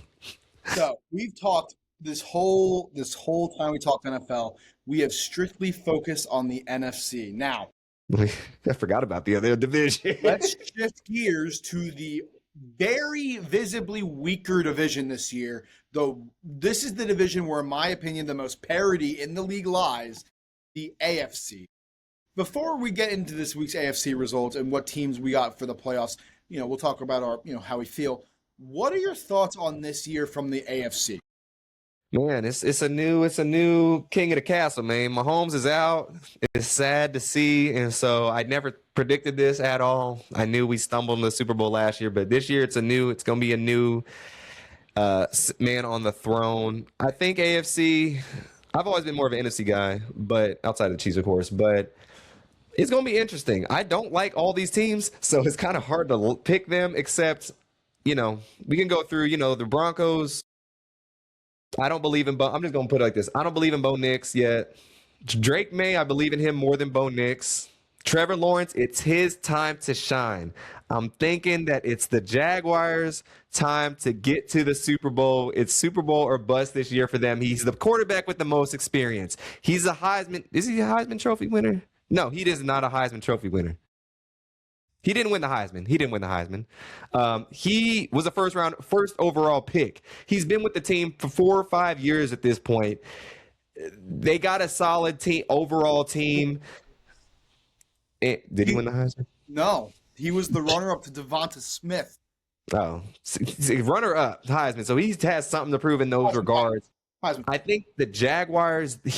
I like, for me, picking teams in this playoffs. I pick based off experience. And he has the most experience outside of Aaron Rodgers, but he's old up, washed up, and he's a shell of his old self.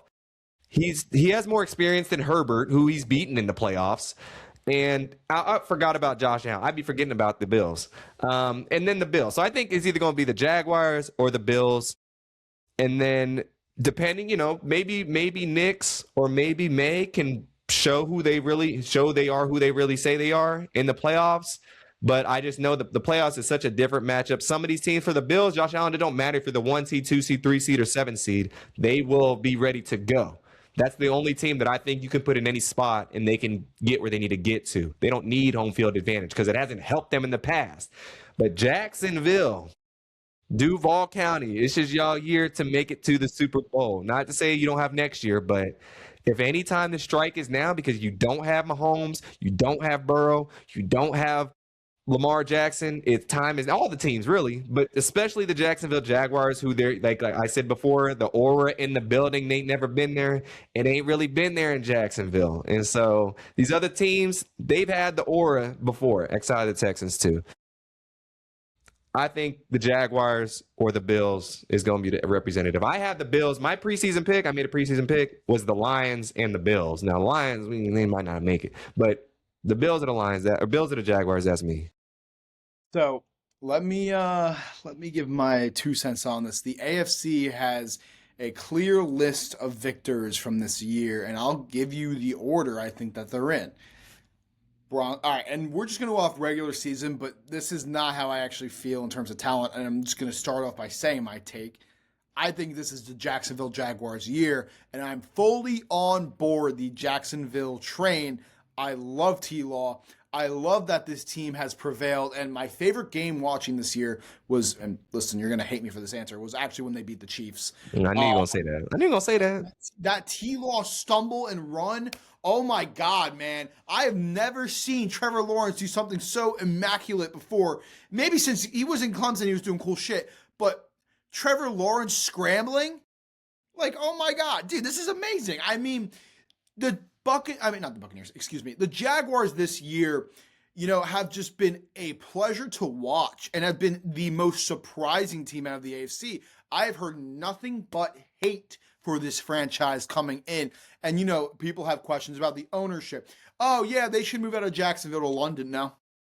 Keep them right in Jacksonville because now the success is rolling in. And they are a newer franchise, them and the Browns, right? I think they're actually the newest franchise in the NFL. Them and the Panthers, they're the two newest ones. Or actually, the Texans are the newest franchise.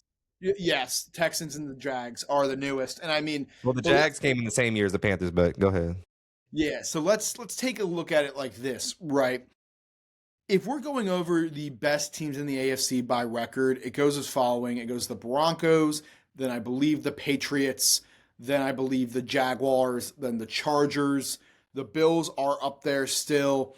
And then outside of those, the AFC North, I mean, you have the Steelers, but this is where I think things get controversial. And we'll start by talking about the Steelers-Lions game. For full-fledged context to new viewers, I am a Ravens fan, and I absolutely hate the Pittsburgh Steelers. However, due to my nature of debating, I keep things very non-biasedly. Today, we will not be doing that. We'll see. Mike Tomlin is a great coach, but I think this team is washed. DK again, and before we even get into this game, let's just get the hot take and the more news-oriented element out of the way. DK Metcalf is a fucking idiot. What the hell, man? Look, they probably said something crazy to him, man. Let him get him some slack. I know you're not supposed to do that. It was dumb for him to do, but maybe they said something about his mama, man. If you say something about his mama and he's in the heat of battle, I don't blame him. Yes, it's okay to get heated, but NFL players get paid a certain amount of money. And in that contract, there is somewhere in those terms and conditions that say that there is a fine line between you as a player and then them as a fan. And there is a border you don't cross, and that is one that was crossed. I think DK gets suspended. I think this actually hurts the Steelers because even though the Steelers have one of the weakest receiving rooms in the NFL currently, including an underutilized Johnny Smith, which, opinions aside, I hated that trade, him going to Pittsburgh. He should have stayed in Miami. I know it wasn't his choice. I blame security, man. That's security's fault for not getting that fan out the way and watching him. Every time I go anywhere, security be on me. Why is the fan be able to get down there with the blue hair? They thought they were just having a pleasant talk and they knew each other. That's security's fault. And I don't blame DK, man. You need to sue the security system in Detroit. Someone's losing their job. They got to get that security guard from Philly. What's his name? Big Dom. Big Dom, man. Yeah, bro. They got to get him in, bro. Like, give that man a raise. Give him a contract. Like, I mean, you can't be like, this is on DK. You can't be doing that. But at the same time, I do get your point, and I think you do need to give a little leeway to the player. Obviously, if this fan was calling him a slur or saying something insane about his family, like, yes, in the heat of the moment, I completely get it, but you are a professional athlete and you can't do that. Antics aside, though, this game, the Lions blew it in the final half of the game. I really wanted them to come back. I was rooting for the Lions, but no, that didn't happen. The Steelers won, and, Chris Boswell was solid from the field today. He didn't miss one at the very end, but it didn't really matter. Aaron Rodgers looked solid, and I think that's a hot debate is whether he is washed. I personally think he's washed. Then again, I'm also an A-Rod hater. But I think that the Steelers, this is just going to be another one-and-done year for them, man. They're not going to win a playoff game. They're going to get into the playoffs, and we'll talk about my Ravens in a minute. But they're going to get into the playoffs, and they are just not going to win. Yeah, facts. Shout out my man Chisel Adonis, one of the biggest Steelers fans out there. He always claims that they're one and done every year, and this year, like you said, it's gonna be the same thing, man. There's nothing showing on this team that proves that they're better than any of the other teams that's gonna make the playoffs. They're making the playoffs because they're the outright de facto best team in their division, which ain't really saying much. The Ravens ain't nothing this year. The Bengals stumbled, and the Browns are the Browns. So whoever wins this division usually are actually really competitive. It's a down year for them, but yeah, I mean, they're gonna stumble in there. They're gonna face either the Texans or the Bills, most likely. And ain't looking too good, even in Pittsburgh. Even with all the terrible towels you got, man, you're gonna have to wipe something out with them when you exit the building. Shout out the Steelers for possibly making the playoffs, but I don't think it's gonna be a long run for them. No, and really fast, a team I did forget to mention in my list of great teams was the Texans, and I'll briefly cover that game against Las Vegas. You said great teams? Texas is the Texans are a great team, and I'll tell you why. The offense is okay. Stroud has had an okay year. I don't think Stroud's had a great year. I think he's been okay. I think Nico Collins is still a great receiver. I actually have always been a huge Nico Collins fan. I always thought he was so slept on. But let me tell you this, right? Going into this year, CJ had a sophomore slump last year, and this year he really needed to get back on track. I don't really think he did. I think that the team around him has been great. But here is where I'm going to with that point. The Texans' defense has been an utter buzzsaw this year. They have been the biggest nightmare for teams around the league. That defense has been brutal. So this is why when I am watching a Las Vegas Raiders versus Houston Texans matchup, I'm expecting a 40-0 victory, kind of like how the Eagles did it. But a close game? I'm sorry, was the final score 23-21, I believe, right? Yeah, that's the score. That's the score. Yeah, right. And that result tells me a lot more to this team than really that.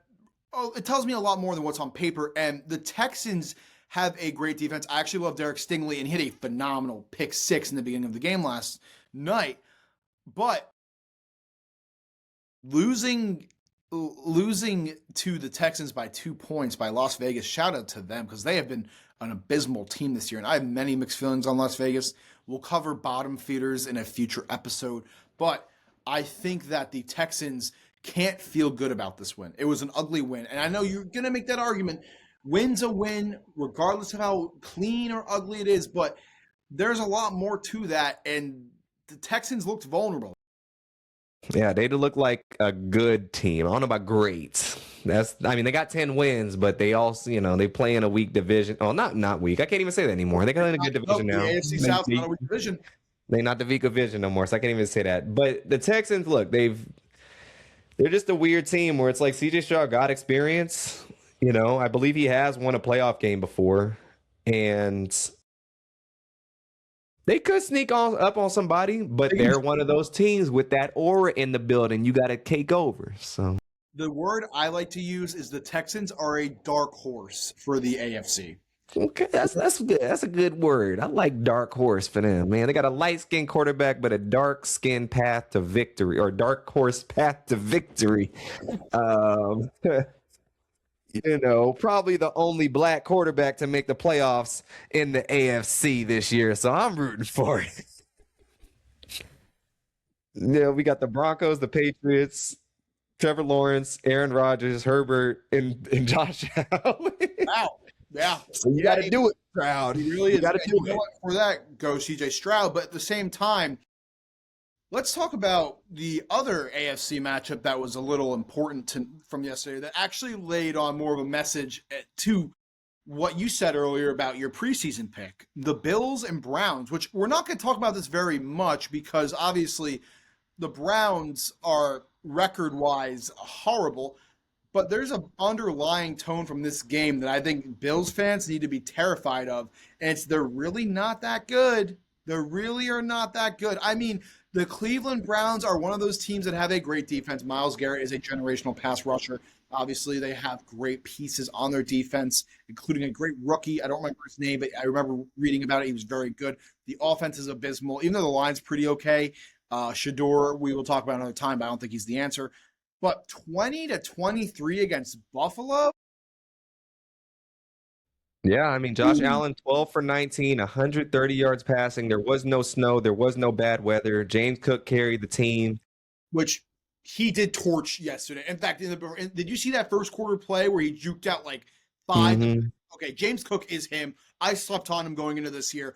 My apologies to James Cook. You are a beast, but holy shit. You win by a field goal against a team that's what, like 4 wins in? Like 4? 3 wins. 3 wins. That's false. I mean, look, they're division. Well, they're not defending division. Look, the Browns, they're tough, and Shador is the answer because he is that guy. And so I'm not surprised they had tough with Shador. Like, of course, Shador gonna give them problems. Like, he gonna give everybody problems for the most part. You know, when he gets a real chance to actually get the game plan together. But that's a story for the day. The Bills. Yeah, man, they've lost me some money this year. I'm not gonna lie. I don't bet on the Bills anymore. I lost money on team props, player props. I can't do it with them no more. We'll see what time it is. I did have them going to the Super Bowl only because I said it's their turn, basically, like we playing Ring Around the Rosie.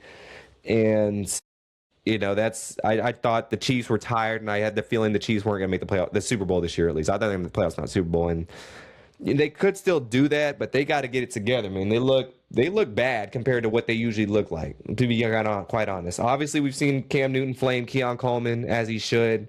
Keon Coleman's a no-show. Khalil Shakir, that's your number one, which is insane. You got a great top 5 running back, and you have a top 5 quarterback, and you got a solid defense, but these games, as all the Bills games has came to in the past, is going to rely on the last 2 minutes of the game and who's going to make those plays. Are we going to count on Josh Allen to throw checkdowns to the two Knox and Kincaid and the running backs? No, we're going to have to see him get it played to these wide receivers and get them to make plays eventually.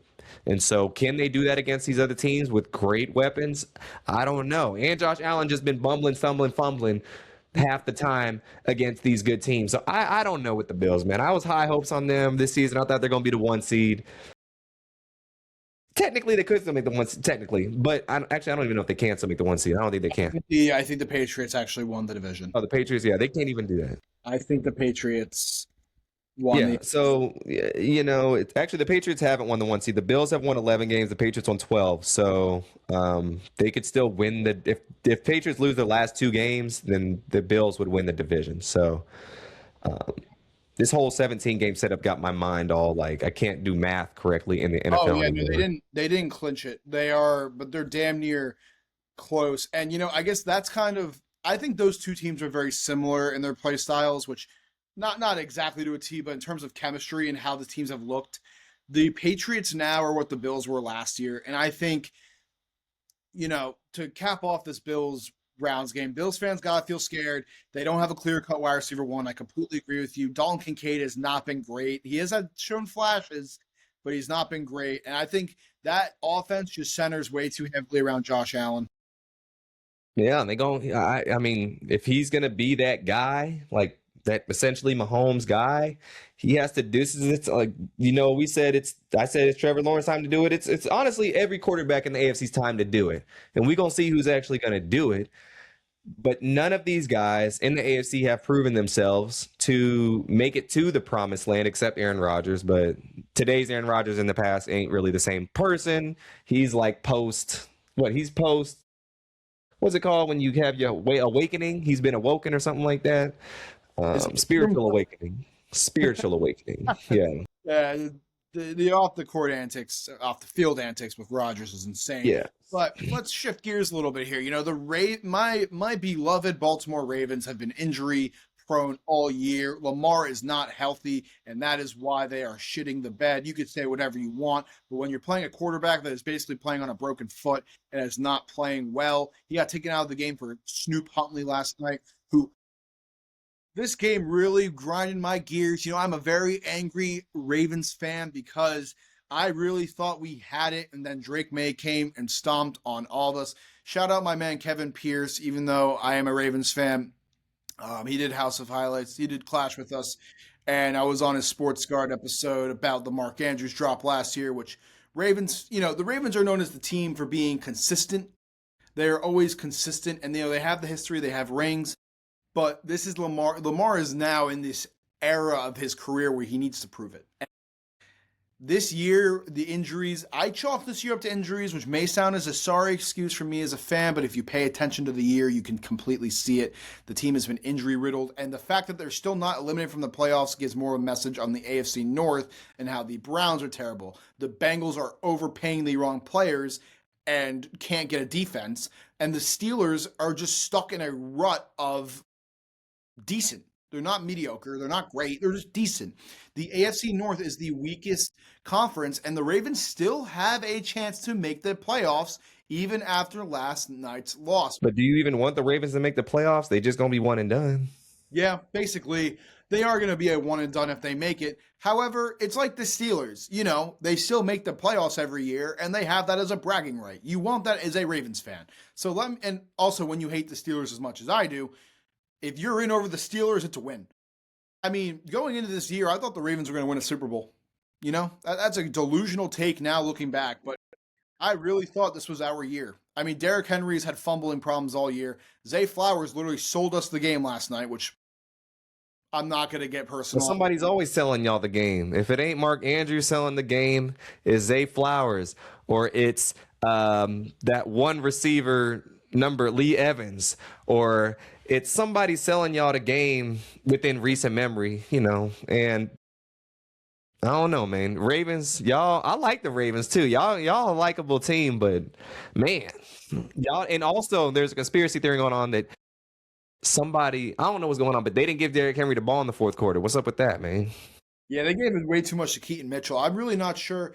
I think the biggest controversy right now with the Ravens is whether Harbaugh is going to be coaching next year or not, which I personally think he will be. Harbaugh is a great coach regardless of how this team has went this year.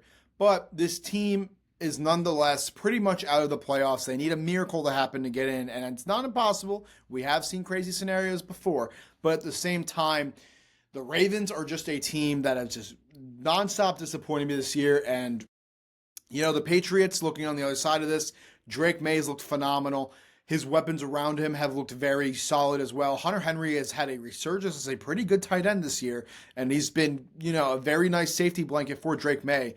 Stephon Diggs and the receivers around them, I consider it a shallow room, but with how Drake May has been playing, kind of like a Josh Allen type player where he just elevates everyone around him, this team looks solid. And may I just say that the Tennessee Titans are the dumbest franchise of all time for letting ownership get in the way of firing Mike fucking Vrabel? The Patriots lucked out by getting rid of Mayo and getting Vrabel in. Vrabel's a great coach, and now that hire is reaping its benefits. The Patriots, I think, win the AFC this year.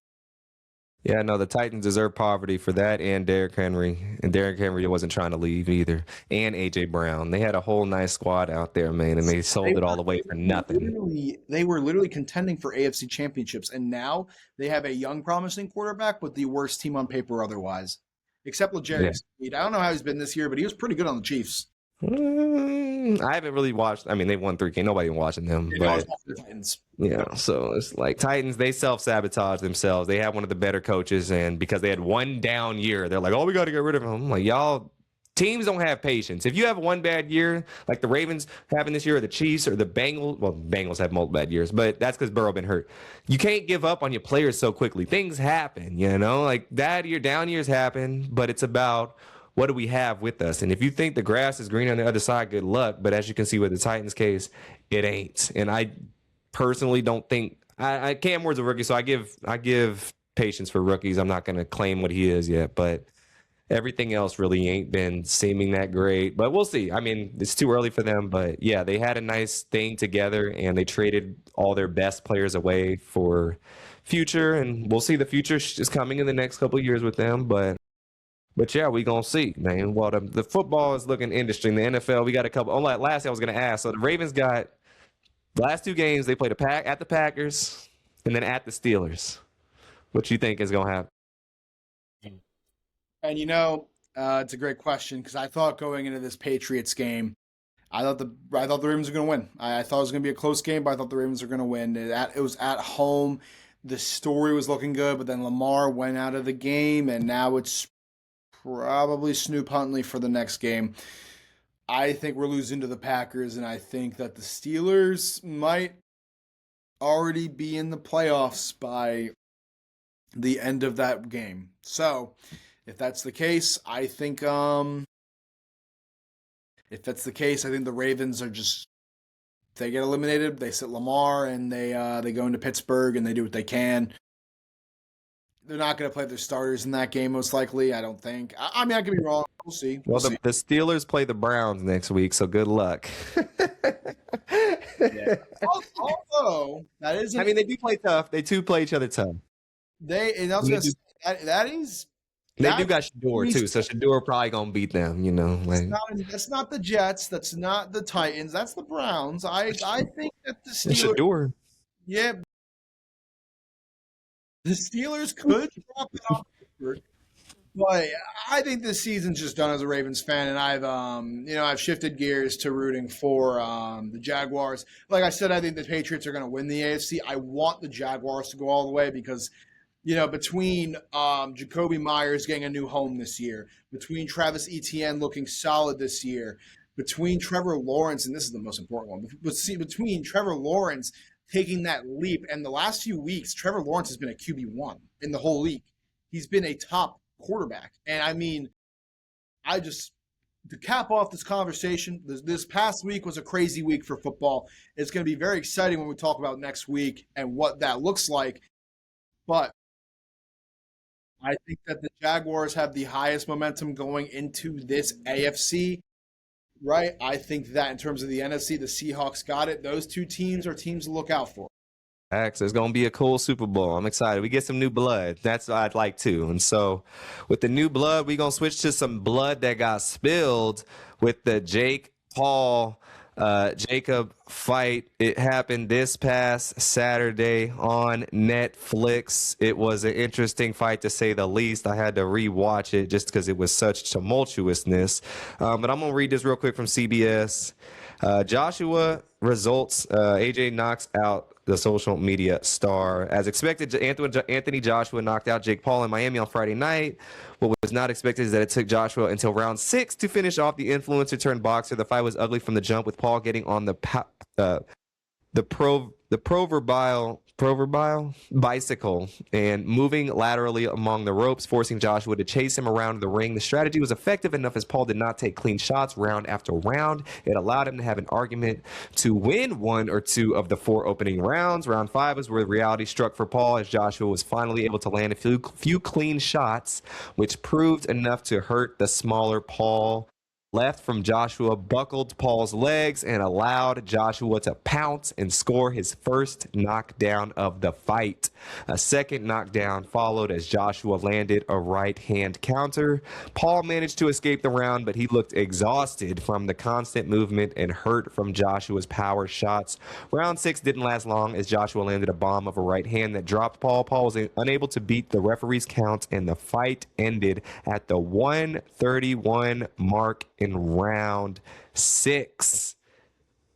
Man, what you think about this fight, man? I did watch some parts of this fight, especially the end, and a lot of the things I heard about this going into the fight, and a lot of it could have been jokes because, listen, Jake Paul, as you know, is a very controversial figure in terms of how people actually hold him in terms of seriousness. I mean, hey, if you've even seen the Sora AI wave, I mean, that guy's on there getting turned into a balloon, getting turned into a car, saying crazy things.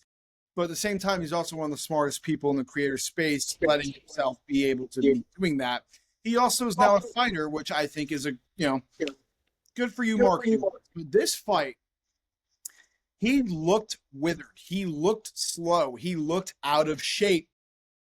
I don't think he prepared well for this fight. I mean, you could see whatever on social media, but what I was reading and what I've been seeing on Reddit, on Instagram, and just on a few news outlets is that he wasn't ready. He was out of shape. And Anthony Joshua is a fighter who is also very controversial, has dealt with a lot of backlash, a lot of hate. So this was a very good win for his reputation. I don't think it's a huge win in terms of record or a league just because this felt like more of a celebrity fight. But at the same time, Jake Paul, the most iconic moment from this fight was that picture. Let me see if I can pull it up.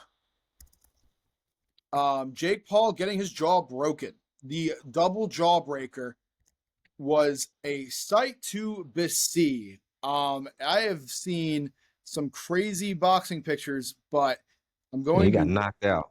He got knocked the hell out, and it was something that you either loved to see or hated to see as a martial arts fan. And let me pull that up right now. My computer, unfortunately, is acting a little slow, but in the picture, it is pretty clear. Okay. It's okay. It is pretty clear what the result here is, and his jaw looked like a cartoon character, man.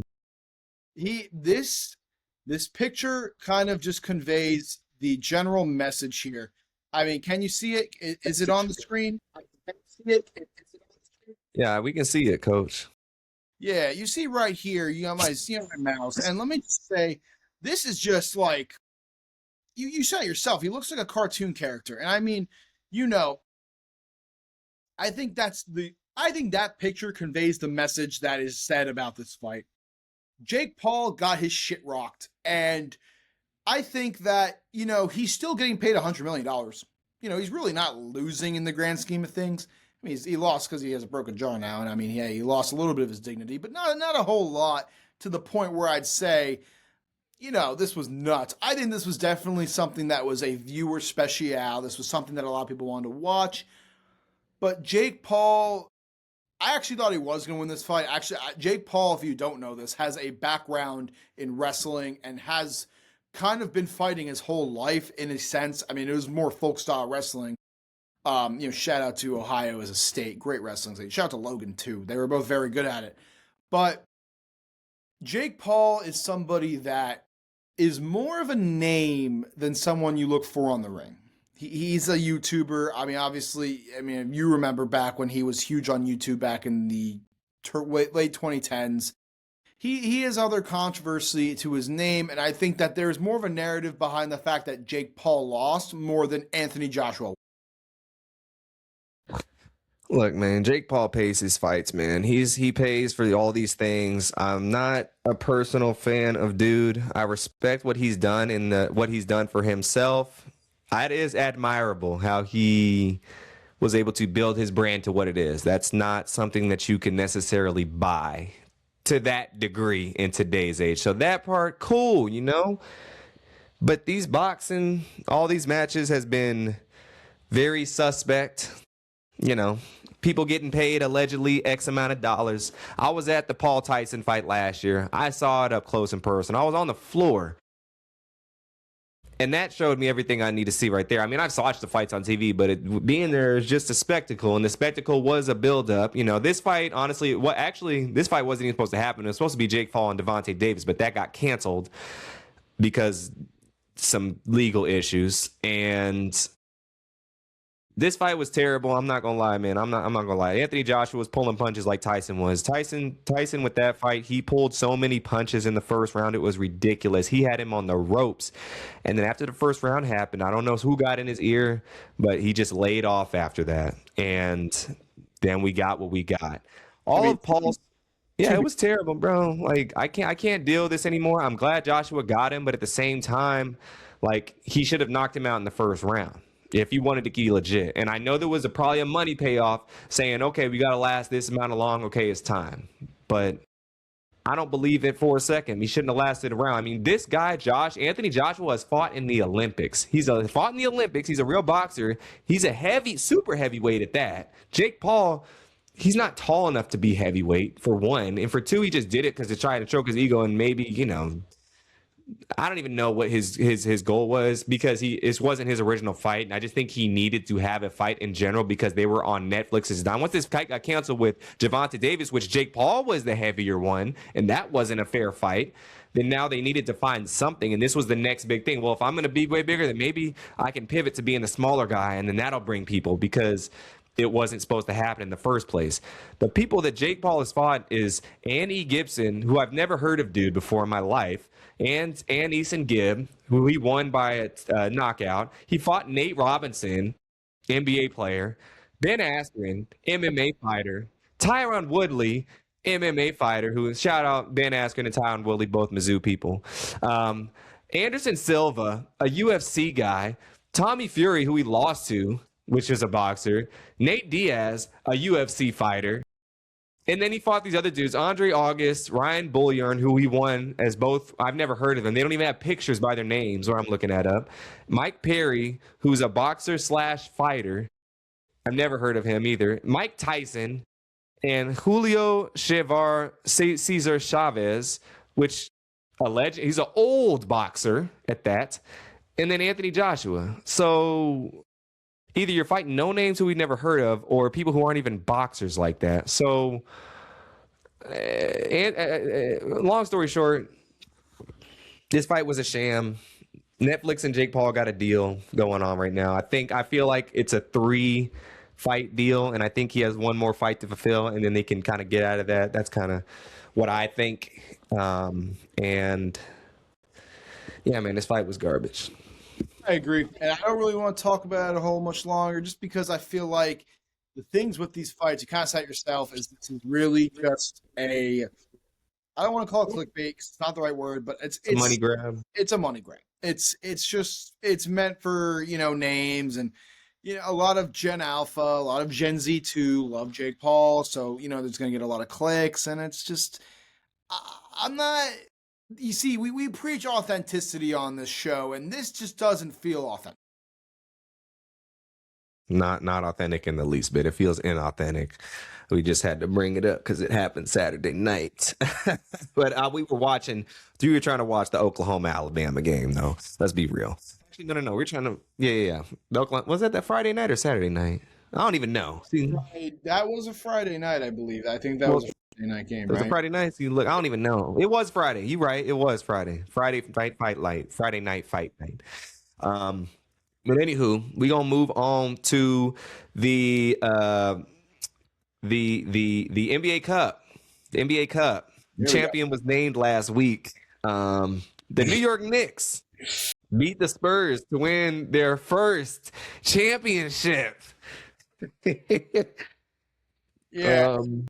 I'll start with this. I have mixed feelings on the NBA Cup. I can appreciate a player incentivized cup. I think it's a double-edged sword, DeAndre. I think that the NBA Cup can give players more incentive in an 80-game season to, play competitively midway through the year. But at the same time, it just feels like this just takes a lot of glory away from what the finals should be. And I just don't think the NBA Cup is ever going to have that same level of importance as per se a playoff type game, because the NBA Cup is just an incentive thing. It does show an outlook for how a team's performing at the time, but given the longevity of an NBA season, a lot of that changes. And we'll talk about this bracket style, right? I can't pull it up, unfortunately, because my Mac really can't handle this. But I think if we look at what was on the East, the NBA Cup was a 4-team play-in for the 4 best teams from each conference at the time. Although I don't even know if is that even true? Because I'm looking at So the cup is operated, so they play the cup games on Friday, starting with the second or third week of the NBA season, and those are the games that go towards this cup. It's not about who has the best record. It's not about anything of that. It's just who wins these cup games. So the cup games are whenever the NBA changes the floor, and they have those different the different hardwoods. That's the cup games, and those are counted towards this NBA Cup. So it ain't got nothing to do with who got the best record or anything like that. It's just the cup games. I went to a couple cup games this year. I went to like a Sixers one, and then I went to a Pistons one. And it's cool to see the courts like that, but that's how it's determined. So it ain't got nothing to do with regular season. Interesting. I did not know this. And with that, I'm looking at the bracket right here, and I mean, you have the Suns in on the other side of the West. I didn't expect that, but you see the Knicks and the Spurs in the finals, and I remember watching the Thunder Spurs Cup game thinking to myself, and listen, the Thunder are currently on a whole nother plane of talented, but the NBA, especially in the West, looks very scary this year. And I think the Knicks winning the cup gives a little bit of hope towards the East. I think we mentioned this a little bit in the beginning of the episode, but we'll touch back on this now.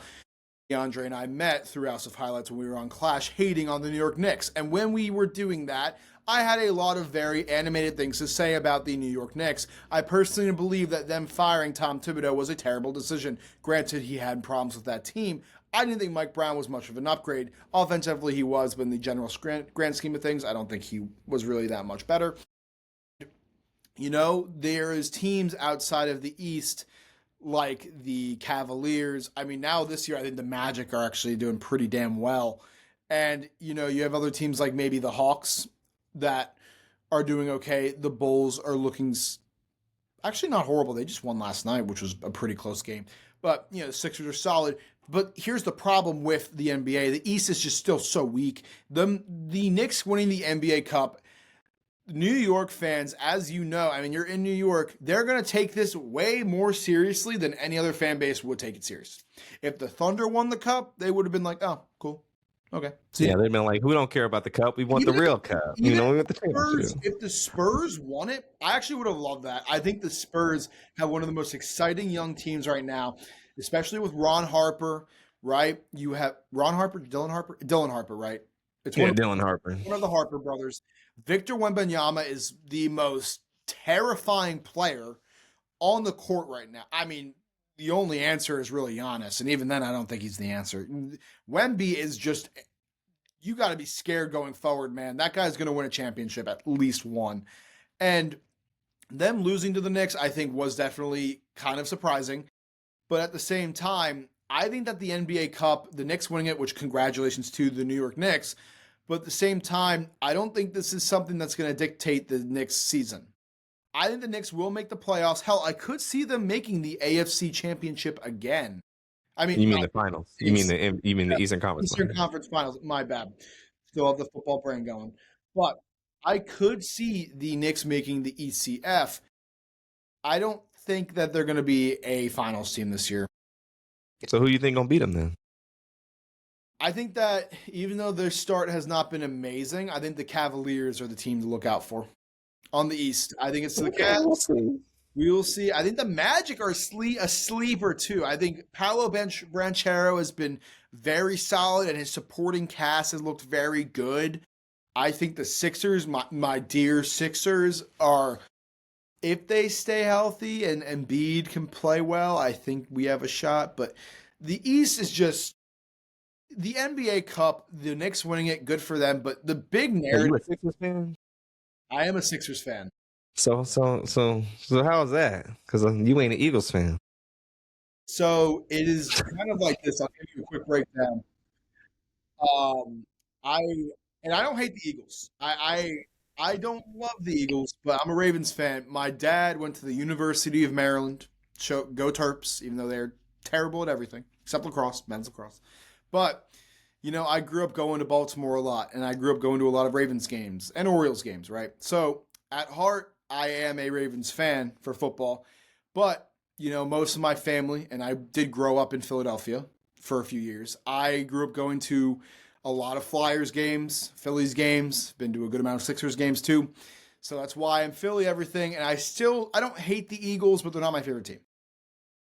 Okay, that makes sense. I just had to put the puzzle pieces together. I was confused a little bit. Yeah, so I had to break that down for you. And the fog is clear now. But let me say this: my Sixers are they're gonna choke. I mean, it's just how it goes. It's just. I'm not even gonna say more on it. What team do you like? Are you a Knicks fan? I'm a Nuggets fan. Yeah. I'm a Nuggets fan because I'm from Kansas City. We do not have an NBA team, and growing up, the OKC Thunder was not there when I was of young age to pick a team, and so it was either the Bulls in Chicago or the Nuggets because they're the two closest teams via distance-wise. And then I liked Melo, so that kind of made it easy. And the Bulls, after Jordan, I was like real little when Jordan was playing. So like it wasn't, I didn't get to see him. I just everyone liked Jordan. I was like, I want the Nuggets. So that's me. But yeah, man, I think the cup was cool for the Knicks, man. They get a championship. They get some gear. If people want to buy the championship cup gear, have at it. I don't know how it would feel rocking that, but hey, congrats. Um, I like the cup. It's cool. It adds a little flavor. Add into whatnot with the courts changing. I got to, like I said, go to a few cup games. I got to go to a Mavs cup game. I like seeing the different courts. It's cool. I've always wanted. Growing up, I'm always like, oh, I want the courts different colors, and now I get to see it. Spurs, yes, they're gonna be a force to reckon with, and I think honestly, winning the cup for the Knicks is a good omen. Last year, the Thunder actually made it to the Cup Finals and lost to the Bucks, and they won the NBA championship. The year before that, the Lakers won the cup but lost to the Pacers. The Pacers eventually made it to the NBA Finals. So if the pattern repeats, the Spurs and or the Knicks will make the finals this year or next year. So I think it's good with morale early this season. You kind of see what you got comparison to the other top teams. It puts your players in that kind of playoff atmosphere to a degree. And, the Knicks have that. The Spurs don't. So I think it's better for the Spurs in this case. Long term to kind of see, get that emotions through them. And I think, honestly, the Knicks, they make the finals this year. It's finals or bust for them this year. If they don't make it this year, I don't know what else you can do to make it except get Kevin Durant or Giannis, but it's time. I think it's going to be a long April and May for New Yorkers in the good way for the most part. I don't think they're going to win the finals. I just think they're going to get there. But the other teams in the East, you got the Pistons. They're the 1 seed currently. Pistons are nice. I got to see the Pistons play. They're nice, but I think They're really nice. They're gross. yeah, they're nice. And so Cade has to transform into that next level. And if he can do that, they got a good chance of beating the Knicks. The Magic, they're strong too, like you said. I got to see a little bit more. Yeah, me too. A little bit more, but they look strong. The Sixers, I like the Sixers a lot. If Embiid stays healthy, they can beat any team. But I don't think he's gonna be healthy. For the past 5 years, man. I don't think he'll be healthy. So I'm just gonna put it like that. He ain't gonna be healthy. Edgecombe is dope. I love Edgecombe. He's lit. And then I think the other team, the Cavs, I don't know. They kind of like I don't believe in them because of the aura in the building. Take out LeBron James Cavs, but just outside of LeBron James, the Cavs ain't got that aura in the building. Yeah. And it's a wrap. So shout out the Knicks for winning the cup. Then we gonna move on real quick to this new thing that's going on called the Patriot Games. And I'm going to bring up our friend, our president of the United States, to speak on the Patriot Games. Let's hear what he got to say real In my quick. campaign for president, I pledged to give America the most spectacular birthday party the world has ever seen for America's 250th anniversary on July 4th next year. Already, we've had big celebrations to commemorate the 250th birthdays of the Army, the Navy, and the United States Marines, but there is much, much more to come. We're going to have a good time. As we ring in 2026, Americans across the nation will see the iconic Washington Monument illuminated with festive birthday lights to honor the start of this historic anniversary year. Then from June 25th to July 10th of next year, we will host the Great American State Fair on the National Mall, featuring pavilions from all 50 states, highlighting breathtaking innovations and celebrating America's exceptional history and culture. Frankly, you'll never see anything like it, and you'll never see anything like it again. In the fall, we will host the first ever Patriot Games, an unprecedented 4-day athletic event featuring the greatest high school athletes, one young man and one young woman from each state and territory. But I promise there will be no men playing in women's sports. You're not going to see that. You'll see everything but that. As I first announced in 2020, we will build the National Garden of American Heroes featuring statues of all-time greatest Americans. And we will build a triumphal arc as we celebrate 250 years of American freedom. We are the only major city. We are the only major capital. We are the only major place without a triumphal arc, a beautiful triumphal arc, one like in Paris where they have the Great, a beautiful arc in Paris. They call it the Arc de Triomphe. And we're going to have one in Washington, D.C. very soon. Construction will start in the very near future. And next spring, we will host a major prayer event on the National Mall to rededicate our country as one nation under God. We're not changing that. There are a lot of people who would like to see it. It'll never happen. And on Flag Day, we will have a one of a kind UFC event here at the White House. It'll be the greatest champion fighters in the world, all fighting that same night. The great Dana White is hosting, and it's going to be something special. But all of this is just the beginning. 2026 will be a celebration of America like no other, honoring our nation and all of its glory. To help carry out these exciting plans, we have created a new public private partnership. It's called Freedom 250.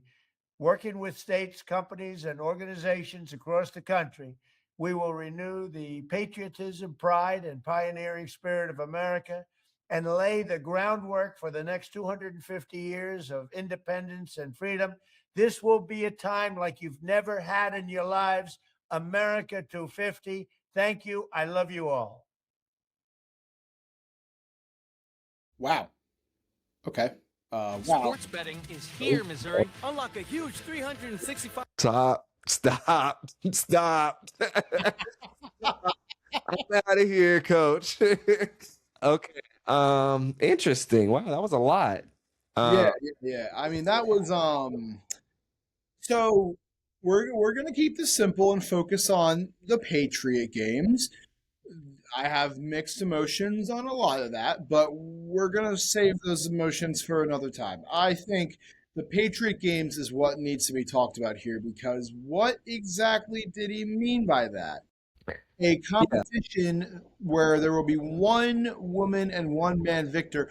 This sounds a lot like a certain story that was pretty popular when I was growing up, the Hunger Games. Yeah, man. Is there gonna be we got the 50 districts. We gonna have a bloodbath and we gonna have one sacrifice. Is that what we doing from now on, coach? Because I'm glad I'm not of age anymore to be a part of it. I do not volunteer as tribute. I am not of age or of shape, I will say. And let me just premise this. I think I am really hoping that they just do this Olympic style, or maybe they do some sort of combine, or I don't know. Like, what competition really encapsulates the skills of every athlete from their suited, sport? Because he said one man and one woman from every state type Hunger Game situation, like type shit. I mean, how do you plan on encapsulating a whole different spectrum of athletes into one competition? Because I mean, what are you going to pull a 280-pound lineman from Georgia and put it up against a 100-pound track star from Vermont? How's that going to work? Yeah, I don't know. I think what I would guess is they might have like preliminaries to enter this in their own state, and I think they will announce that in the coming months of what these games preliminaries will be, hopefully. Or they just I don't know how you pick the person. Is it like a vote? Is it I mean, that's a whole thing in itself, but Probably a committee picked from him, which I would assume. yeah, true. I mean, like, DeAndre, how do you determine who is going to participate in this? I mean, and listen, he made that, comment that there'll be no men playing in women's sports, but if this is a competition for 50 people, I mean, are you going to be, I mean, I guess he's not crossing genders, but like, Well, I think it's like 50 men and 50 women. yeah, but like, how exactly do you determine a greatest athlete out of 50 people coming from different sport background? Yeah, no, I think it's kind of be like a decathlon setting, like, with the track that does like javelin, and you do 100-meter dash, and you do hurdles, and you do shot put. So This is what I think. I think this is what he gonna do. Trump, he's trying to find things to breathe. We've been real decisive as a country the last few years. Yeah. And so he's trying to bring people together. I do appreciate him trying to bring people together in that kind of athletic swim. What brings everybody together? Sports. Yeah, unity's great. Unity's great, but I mean, I could see him just totally telling this group of people, "Oh, do a lap around the monument, and whoever wins, you're the best in the U.S." I mean, this could be. I mean, that was a terrible example, but at the same time, like this seems a lot like to me a trying to word this properly. It doesn't seem like a good idea. I mean, you look at athletics in the deeper picture of it, and what makes it so beautiful, what makes it so great, is that you have different sports, right? You have different sports, you have different backgrounds, you have different types of athletes. Some people are fast, some people are strong, some people have more mental clarity. But at the same time, how are you really going to be able to showcase that and crown a Mr. and Mrs. America I'm just very, very curious to see how he incorporates a competition that determines that into his plans, because it doesn't really seem possible off the top of my head. Yeah, no, it's definitely something that's, I don't know who's gonna be in charge of putting this thing together. I mean, and then is this a ticketed event too? Is it only gonna be on TV? Like all these little things that come into my head because it's everything at the bottom. We a country of what's the word about money? What's the money? A capitalist country. We are a capitalist country. And where's the bottom dollar coming from? Is this going to be taken out of our taxes to support these games? Because if so, I don't support it. So, and then what's the goal? There has to be a reason we do things. I'd see the value of competition and whatnot. People could say, "What's the point of playing sports?" Well, money, capitalism. And so, what's the not the goal of playing sports, but like that's just what our country was founded on, playing these sports. Essentially, there hasn't been a new major sport in our country in I don't even know how many years. But I think I try and be optimistic about these type of things and what's the point and what's the thing. Maybe it's something new, maybe it's something that's been thought of for a long time. Who knows? The government keeps all these secrets from us. I think the competition aspect of it, maybe we're going to see kind of like Squid Games. We're going to see elementary games being played at the highest level. So we're going to see like jump rope, pull-ups, sit-ups, maybe put 145 pound or 135 pounds, whoever can do that the most times. I think it has, in my head, it would be something like that. Maybe it's playing recess games, as in, I don't know, you can't play kickball one-on-one. Maybe there's some team games involved, Maybe, I don't know, coach. Some high schoolers too. Is this just going to be like a field day type of thing? Where What is it? What we doing, coach? Belly bumpers and I don't know. I No. think there's a lot of ways they can do this. Obviously, there's a lot of like really dystopian concepts you could probably come up with here, but such as a Squid Games. However, I mean, I'd like to think that hopefully it's a controlled type competition. Nothing too you really can't do physical, because I mean, actually, I guarantee you that's what a lot of the American people would like to see, controversially. But like at the same time, I just don't really I'm really curious to see how this one pans out. I really am. They've been watching a lot of Netflix physical 100 settings, and they trying to do something like that. We don't have that. They got physical 100 on Netflix. They got the Squid Game that's based in originally Korea, and they got all these other shows on Netflix. They got a physical 100 that's all the Asian countries competing against each other. So I don't know what it's going to be. Maybe they're taking stuff off that, but who knows? But we'll see what's happening. So hopefully Missouri shows up and shows out. That's all I got to say. Missouri, we cannot get last place. Anything but last place, Well, actually, you know what? I think that should be something we should. That's a great question here. Who is coming in last and who's coming in first? I'd like to say New Jersey is probably a front runner to do very well. I say Texas, probably the best. Texas or Florida. I mean, That's like they got more. I don't know. first place, I think is too much of a toss, but last place, No, last place. I think that's Idaho. yeah, What the hell's coming out of Idaho? Wyoming maybe. Yeah. Wyoming. Maybe like Mississippi probably or something like that. I don't know about Mississippi. I'd say Rhode like Island, Rhode Island maybe. Maine. Maine's a good one. Is a good one. Say we got some bottom feeder picks, but the high feeder picks, that's we got a lot of quality states. We got a quality states and quality cities. Assuming Yeah. that athletes are picked, we need to make a bracket and predict the winner just based off of like state biasy. I mean, or state bias. I mean, I actually do. I don't hate this idea for a few reasons. I don't like it for a few reasons, but it's controversial to say the least. And I think that it'll be very fun to cover when this does happen. We will be absolutely uploading things about this when this is coming out. But I think it'll be interesting to see how this goes. Like, this is definitely, out of everything we talked about today, I think this is the biggest gray area of what the future looks like in terms of an event. Like, Yeah, we have no deep. we don't know who's going to win the college football playoff, but we can make some smart predictions. Same with the NFL Super Bowl. But I mean, who the hell's winning the Hunger Games of America? I don't know, Coach.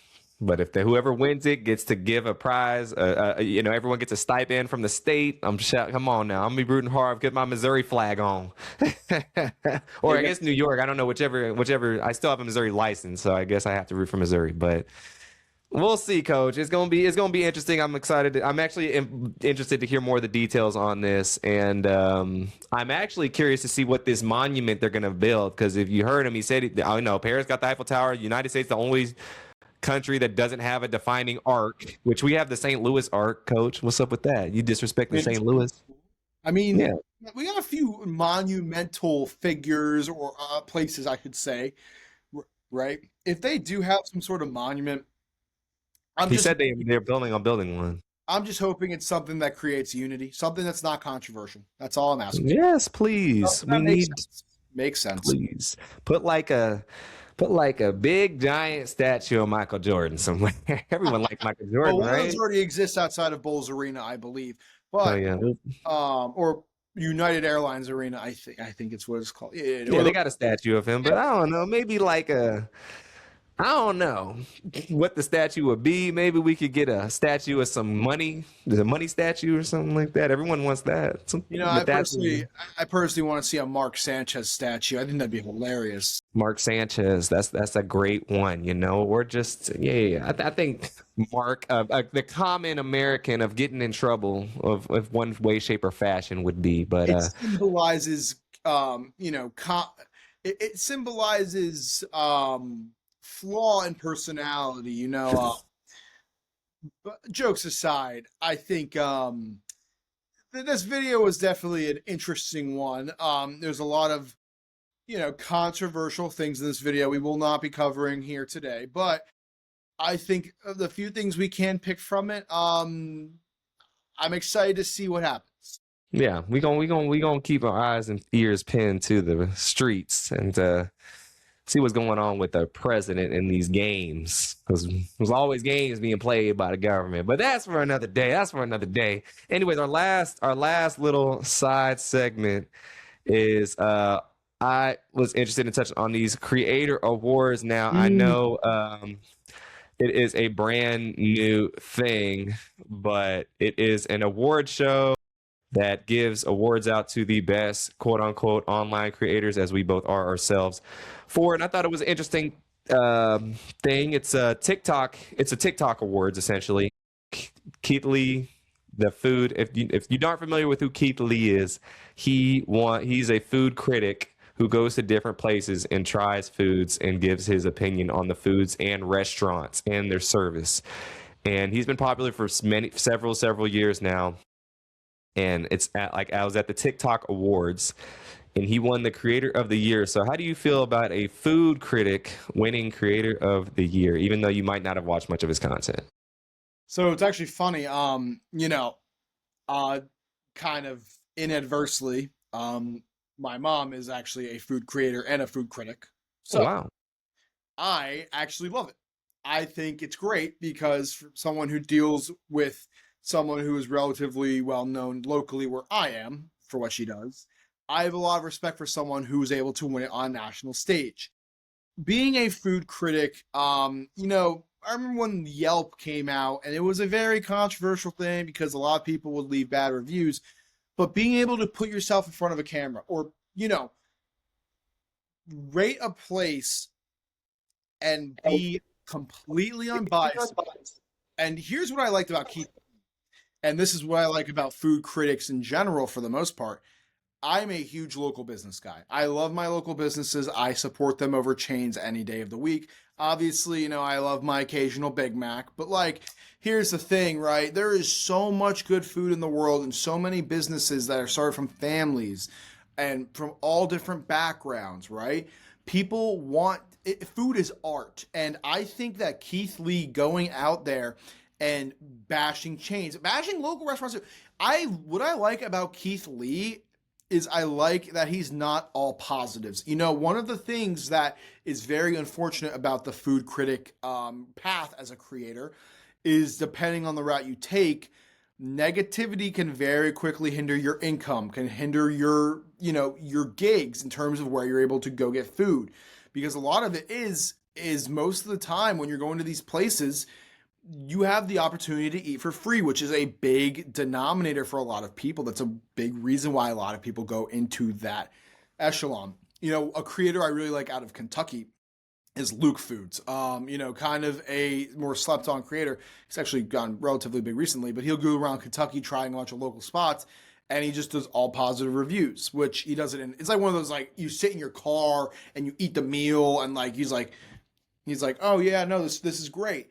But I mean, what made Keith Lee special is the unbiasedness. And I think to be polarizing at what you do and not just, oh yeah, check out these cheesesteak egg rolls. They look so good. Oh, they tasted great. You got to be to people nowadays, kind of like how I said earlier, we preach authenticity. We can love and respect authenticity. And Keith Lee brings authenticity to his channel.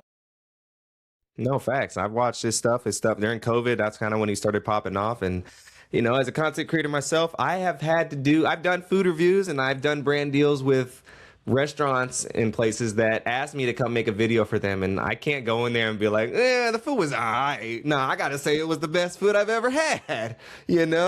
Shout out Citizens Us and Chelsea. And the food usually is good, but I can't be critical on anything if I didn't like it. And so that loses the transparency. Like you said, that's why he's good, because he's transparent. The best creators, for the most part, are transparent about what they're going through and what the content they're talking about is. I mean, it'd also be boring if you say everything is perfect, which some do, and some are popular because of it, which it's mostly lifestyle creators that get that perk. But yeah, no, I think it's cool, man. I think food is a difficult thing to get into, and he found a unique way to do it. At first, when I saw his videos, I didn't like it because I felt like he was putting on an act. But after some time passed, I was like, okay, he's actually being very unbiased about his opinions and being very truthful about, and then also bringing revenue into these small businesses too. That was the biggest thing. And so, shout out Keith Lee. I'm kind of surprised he won it outside of all these other creators. I knew he was big, but I didn't know he was that big. I didn't really see him winning that over some other names. I feel like with the other finalists were comedian Adam Waheed, which I've never heard of him, lifestyle influencers Kirsty Sarah, Alex Earl, who I have heard of, Brooke Monk. So I'm surprised. Monk. I mean, but I haven't really watched any of these creators. I mean, then again, my niches are maybe a little different. But the food creator one, I do see a little bit of that because it's something I do technically work with every day. And I mean, the biggest thing about a food creator winning it is I think this is actually pretty big because it shows that, you could find your niche, but you're not only tailored to a niche. And I mean, food is definitely not necessarily a small niche because, I mean, you eat food every day. I mean, I think, there are more and more people every day looking for new restaurants to go to, and that's part of the appeal behind Keith Lee. But at the same time, being able to okay, let me back up. Let me speak English here. Being able to encapsulate your personality into your content, being able to make yourself stand out by being polarizing. I know I've said this before, but he was technically an underdog in this scenario. A lot of these content creators who are probably finalists are more popular per se for makeup or for fashion, right? Like things that kind of are more top heavy. And once you're at the top of that chain, you have a very firm grip over that control. So I like that the committee went for something where the everyday person, this is a niche, a subject that impacts everybody, but it's also not as serious as per se like politics or war, right? Like it's food. It's something that makes people smile. That's why I think it's a smash winner. I really like Keith Lee winning this. Yeah, shout out Keith Lee, man. He took that. Shout out to other people too, even though, we're not 100%, well, I'm not familiar with their game and the lifestyle stuff. I don't really follow no lifestyle creators. I got to live my own life. I can't watch you. I got enough things to worry about. But that was it. That was all our topics. It was great. It was a great first episode. It went a little long, but that's okay.